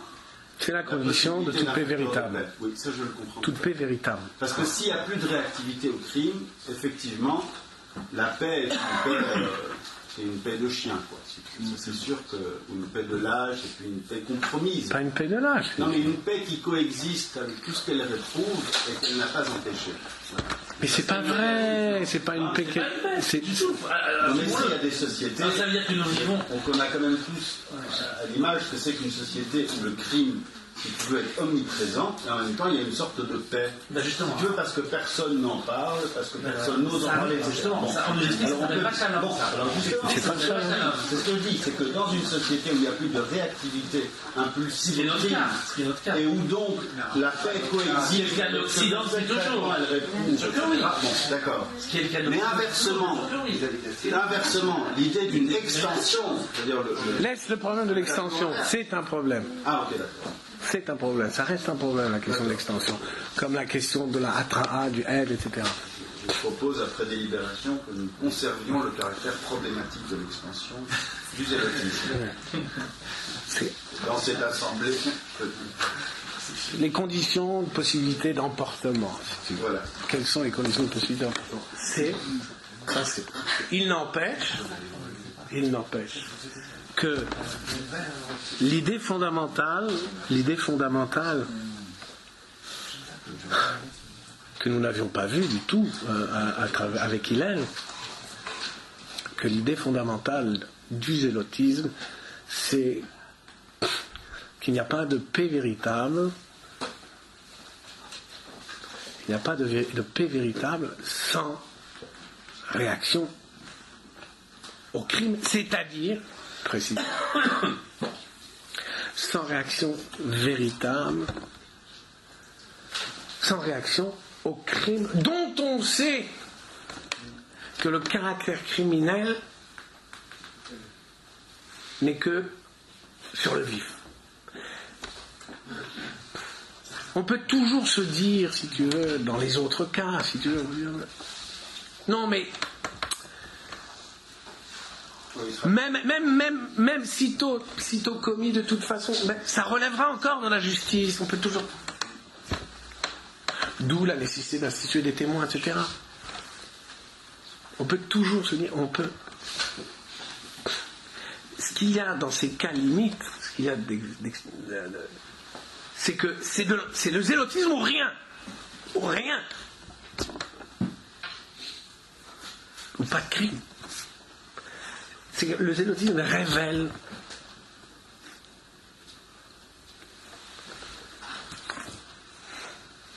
le caractère, on va dire l'essence, mais la vérité du caractère criminel du crime.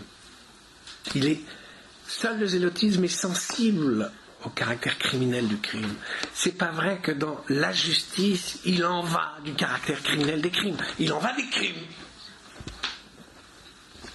D'accord ? Et donc, d'un certain... voilà, effectivement, on gère.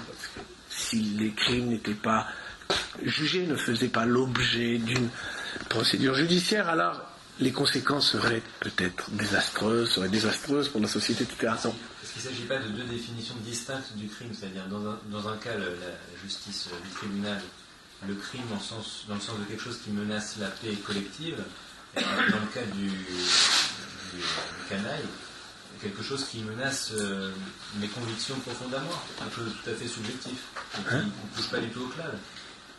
Mais non, c'est pas ça. Alors tu retombes dans le fanatisme, je comprends pas. Ouais. Moi, j'ai pas encore très bien compris de quoi il s'agit dans Pinchas. Mais encore une fois. Oui, j'ai compris que c'était pas le sujet, mais n'empêche que mais c'est un autre, c'est pas celui, c'est un autre problème. Pourquoi considérer que ce crime-là de par exemple, Boel Aramit, c'est c'est de ces crimes, de ces rares, très rares crimes dont le caractère criminel ne se voit que sur le vif.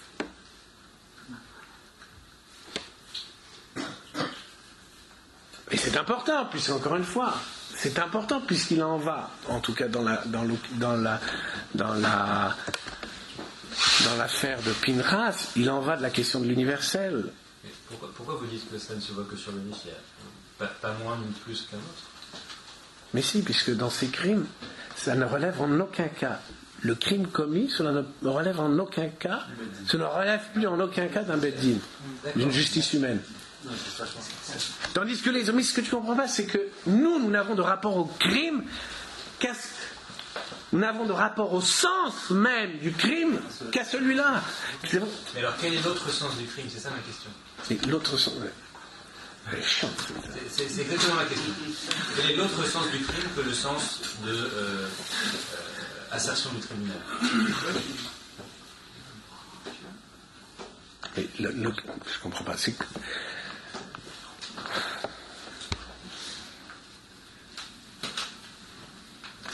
l'autre sens du crime, de la criminalité du crime, c'est celui que l'on éprouve quand un crime se commet.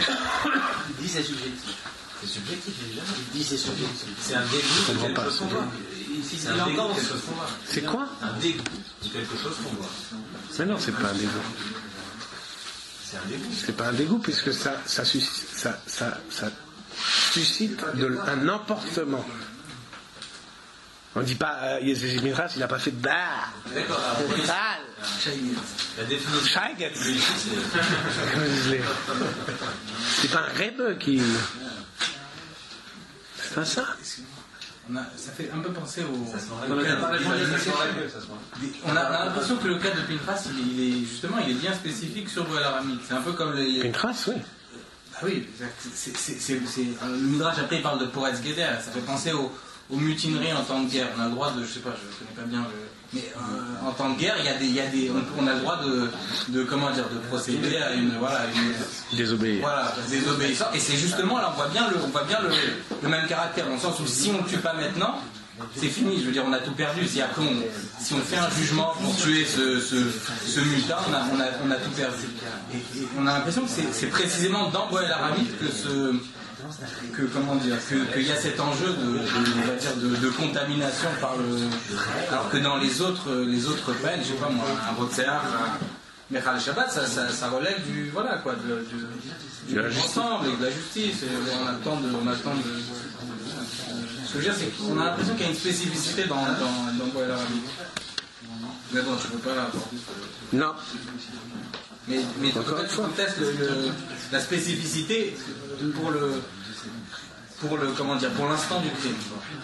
Il y a dans tous les crimes, il y a quelque chose. Je dis que dans tous les crimes, il y a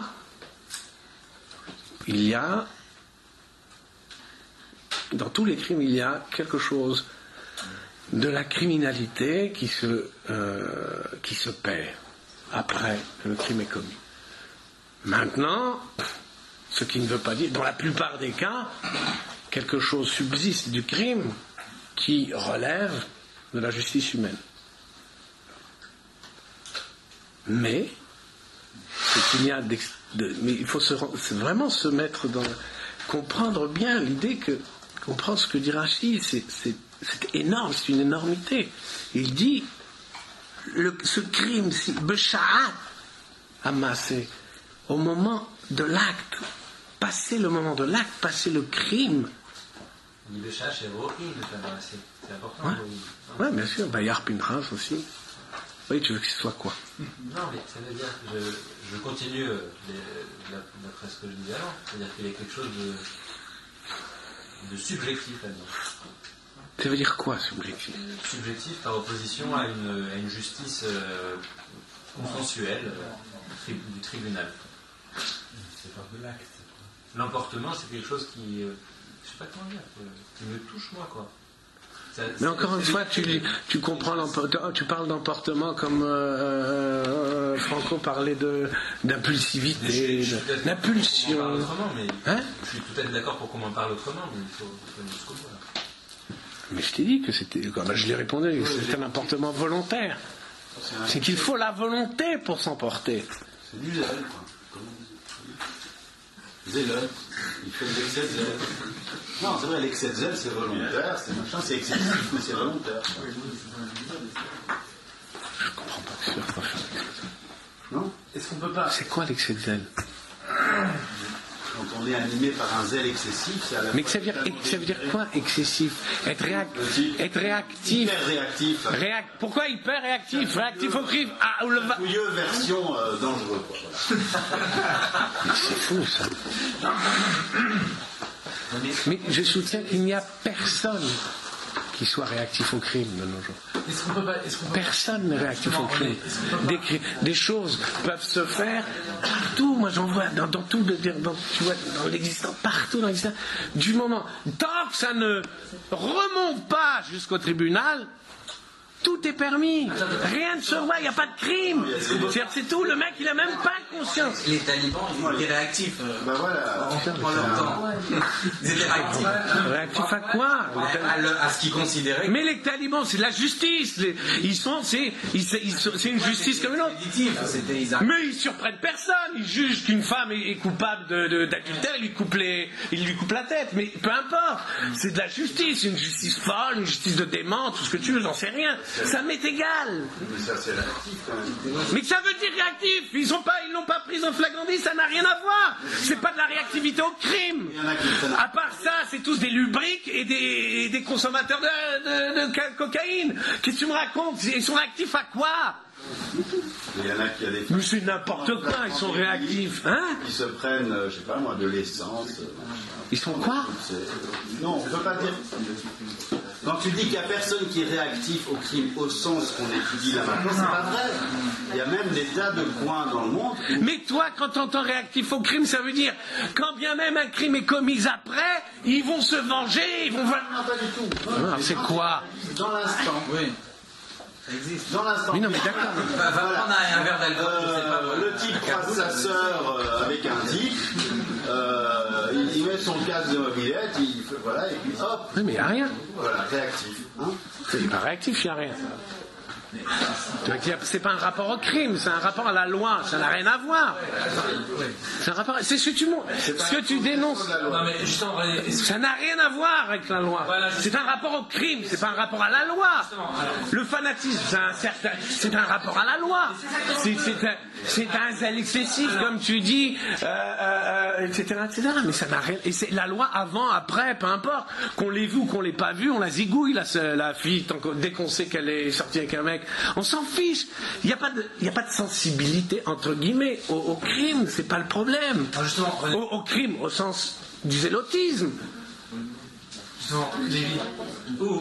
C'est une justice à l'emporte-pièce. C'est-à-dire qu'il nous suffit d'un soupçon et hop, notre sang ne fait qu'un tour, etc. Mais ça n'a rien à voir avec ce qu'on décrit dans le zélotisme. Rien à voir.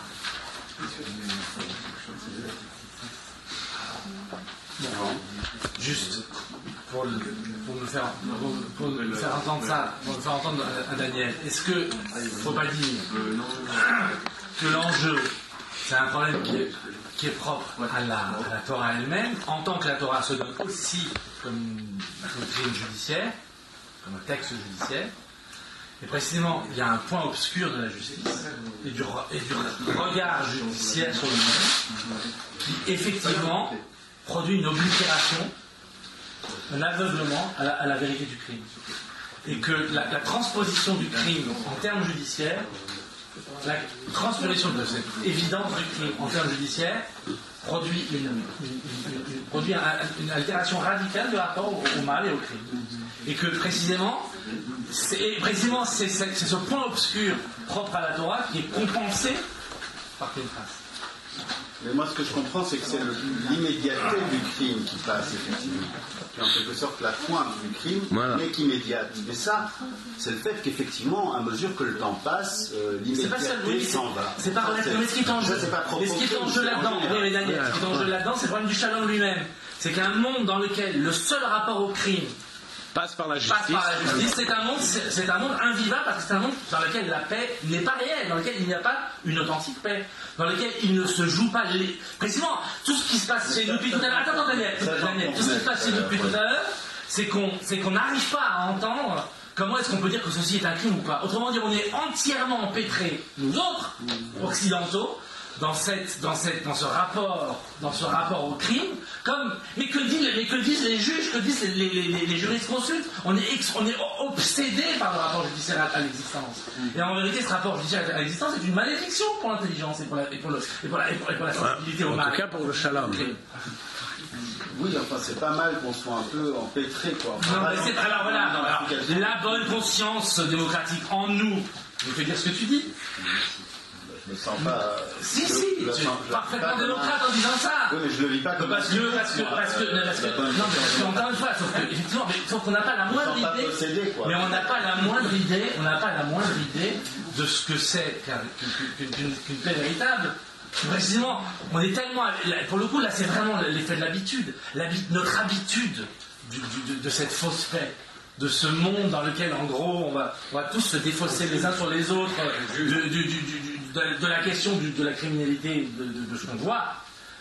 C'est tellement ce qui nous permet de persévérer dans notre être que surtout, on ne veut surtout pas imaginer une autre modalité. Et précisément, c'est cette autre modalité que propose. Mais regarde, prends des exemples simples.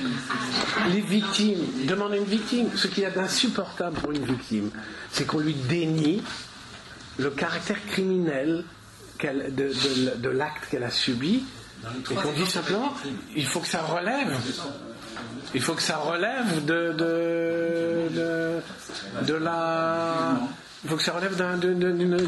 d'une décision judiciaire.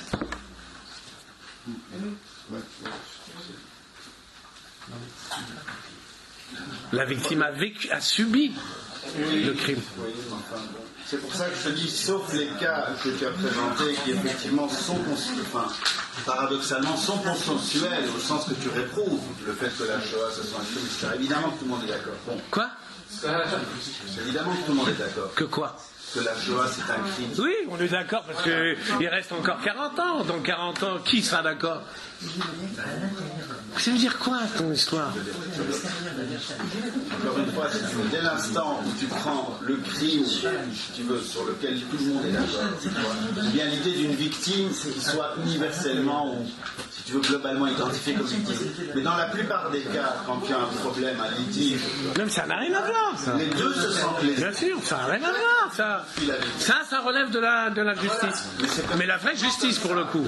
Est-ce que tu peux envisager l'âme de Zimri, que personne n'est venu lui retaper au talon dans son corps? Est-ce que tu peux imaginer l'âme de Zimri, qui elle aussi vient... Mais tu t'es bête ou quoi? Le Midrash te dit que c'était sa Bat-Zoug. Voilà. On peut pas dire mieux. Voilà, donc quoi? C'est pas une victime. De Pinchas. Ouais. Bah oui. C'est pas le problème. Alors tu dis que ce qui est insupportable, c'est de dénier à la victime, si tu veux, le caractère criminel de ce qu'il y a. Non, je te dis ce qu'il y a d'insupportable pour une victime. Pour une victime, c'est que ce qu'il y a d'insupportable pour une victime, d'accord, c'est que le crime du juge, le crime dont le juge, même quand le juge jugera qu'il y a eu crime, ce crime ne sera jamais le crime qu'elle a subi. Est-ce qu'une victime aime s'entendre dire qu'elle n'est même pas une victime? Non. Non, mais ça n'a rien à voir. Comment ça n'a rien à voir? Elle peut être victime et considérée comme une victime, c'est pas le problème. Non, mais je dis juste que c'est un paradoxe qui me paraît au moins aussi fécond que le premier, à savoir que la paix passe par par quelque chose qui est de l'ordre. Ce qu'il y a d'insupportable, pour le dire autrement, ce qu'il y a d'insupportable pour une victime, par exemple, mais je prends la victime, mais il ne faudrait pas dire la victime, encore une fois, puisqu'il n'y a pas de victime. Ce qui est insupportable pour une victime, c'est qu'elle sait combien le juge n'a pas affaire à son crime, au crime qu'elle a subi. Ça n'a rien à voir. Ça n'a rien à voir. Ça n'a rien à voir. Ce qui relève de la justice n'est pas ce qui s'est commis. Pendant qu'il s'est commis. Et le zélotisme, c'est la diète et le tribunal, c'est-à-dire qu'on l'a. Non, mais comme tu veux, mais le zélotisme, c'est la réaction au crime pendant qu'il se commet. C'est tout. C'est la réactivité. C'est être réactif au crime pendant qu'il se commet. Est-ce que ça, entre parenthèses, qui peut aller, encore une fois, jusqu'à la pégia, dans nos 3 cas, jusqu'à la mise à mort du criminel. Qui peut aller jusqu'à la mise à mort du criminel, mais c'est le cas limite. C'est le cas limite. Mais la réactivité au crime, ce zélotisme-là, c'est ce don de l'emportement, mais il faut l'avoir. Alors René, est-ce que... Il faut l'avoir. Non. Il faut supplier de l'avoir. Il n'y a pas de paix possible autrement. Est-ce que ça, ce serait pas justement l'essentiel du Yichus Aaron de Pinchas, quand tu établis que Aaron fait la paix dans le réel par opposition à la, je ne sais plus comment quel était le terme que tu employais, mais la paix fictive ou abstraite, l'abstraction, la situation. Est-ce que précisément c'est pas l'autre face du rapport justement réel et par opposition avec l'abstraction de la justice, la réalité du crime par opposition, et donc à cet égard effectivement l'abstraction du crime. C'est effectivement, on aurait les deux extrêmes. Aaron qui fait la paix entre le mari et la femme, ou entre les deux bons hommes qui se disputent, et de l'autre côté, et dans les deux cas, ce qui joue dans Pinchas et ce qui se joue dans Aaron, c'est un rapport à l'absolu du réel, à la réalité, par opposition aux abstractions de la situation de la justice. C'est la question du droit. Un au-delà du droit. Ce qui est curieux, c'est que dans plusieurs passages, c'est dommage qu'on ne pas déployer jusqu'à la paix. Parce que ce qui me semble important, c'est que ça fonde une paix véritable. Non, mais il y a sur la qualification c'est que ça fonde la paix véritable et qu'il s'agit de la poser dans d'autres termes comme on pose la question de la paix depuis, je sais pas, le XVIIIe siècle, je crois, ça en termes de droit. Voilà, exactement. Voilà. C'est sortir de sortir de ça. La question de la paix du carcan du droit. Exactement.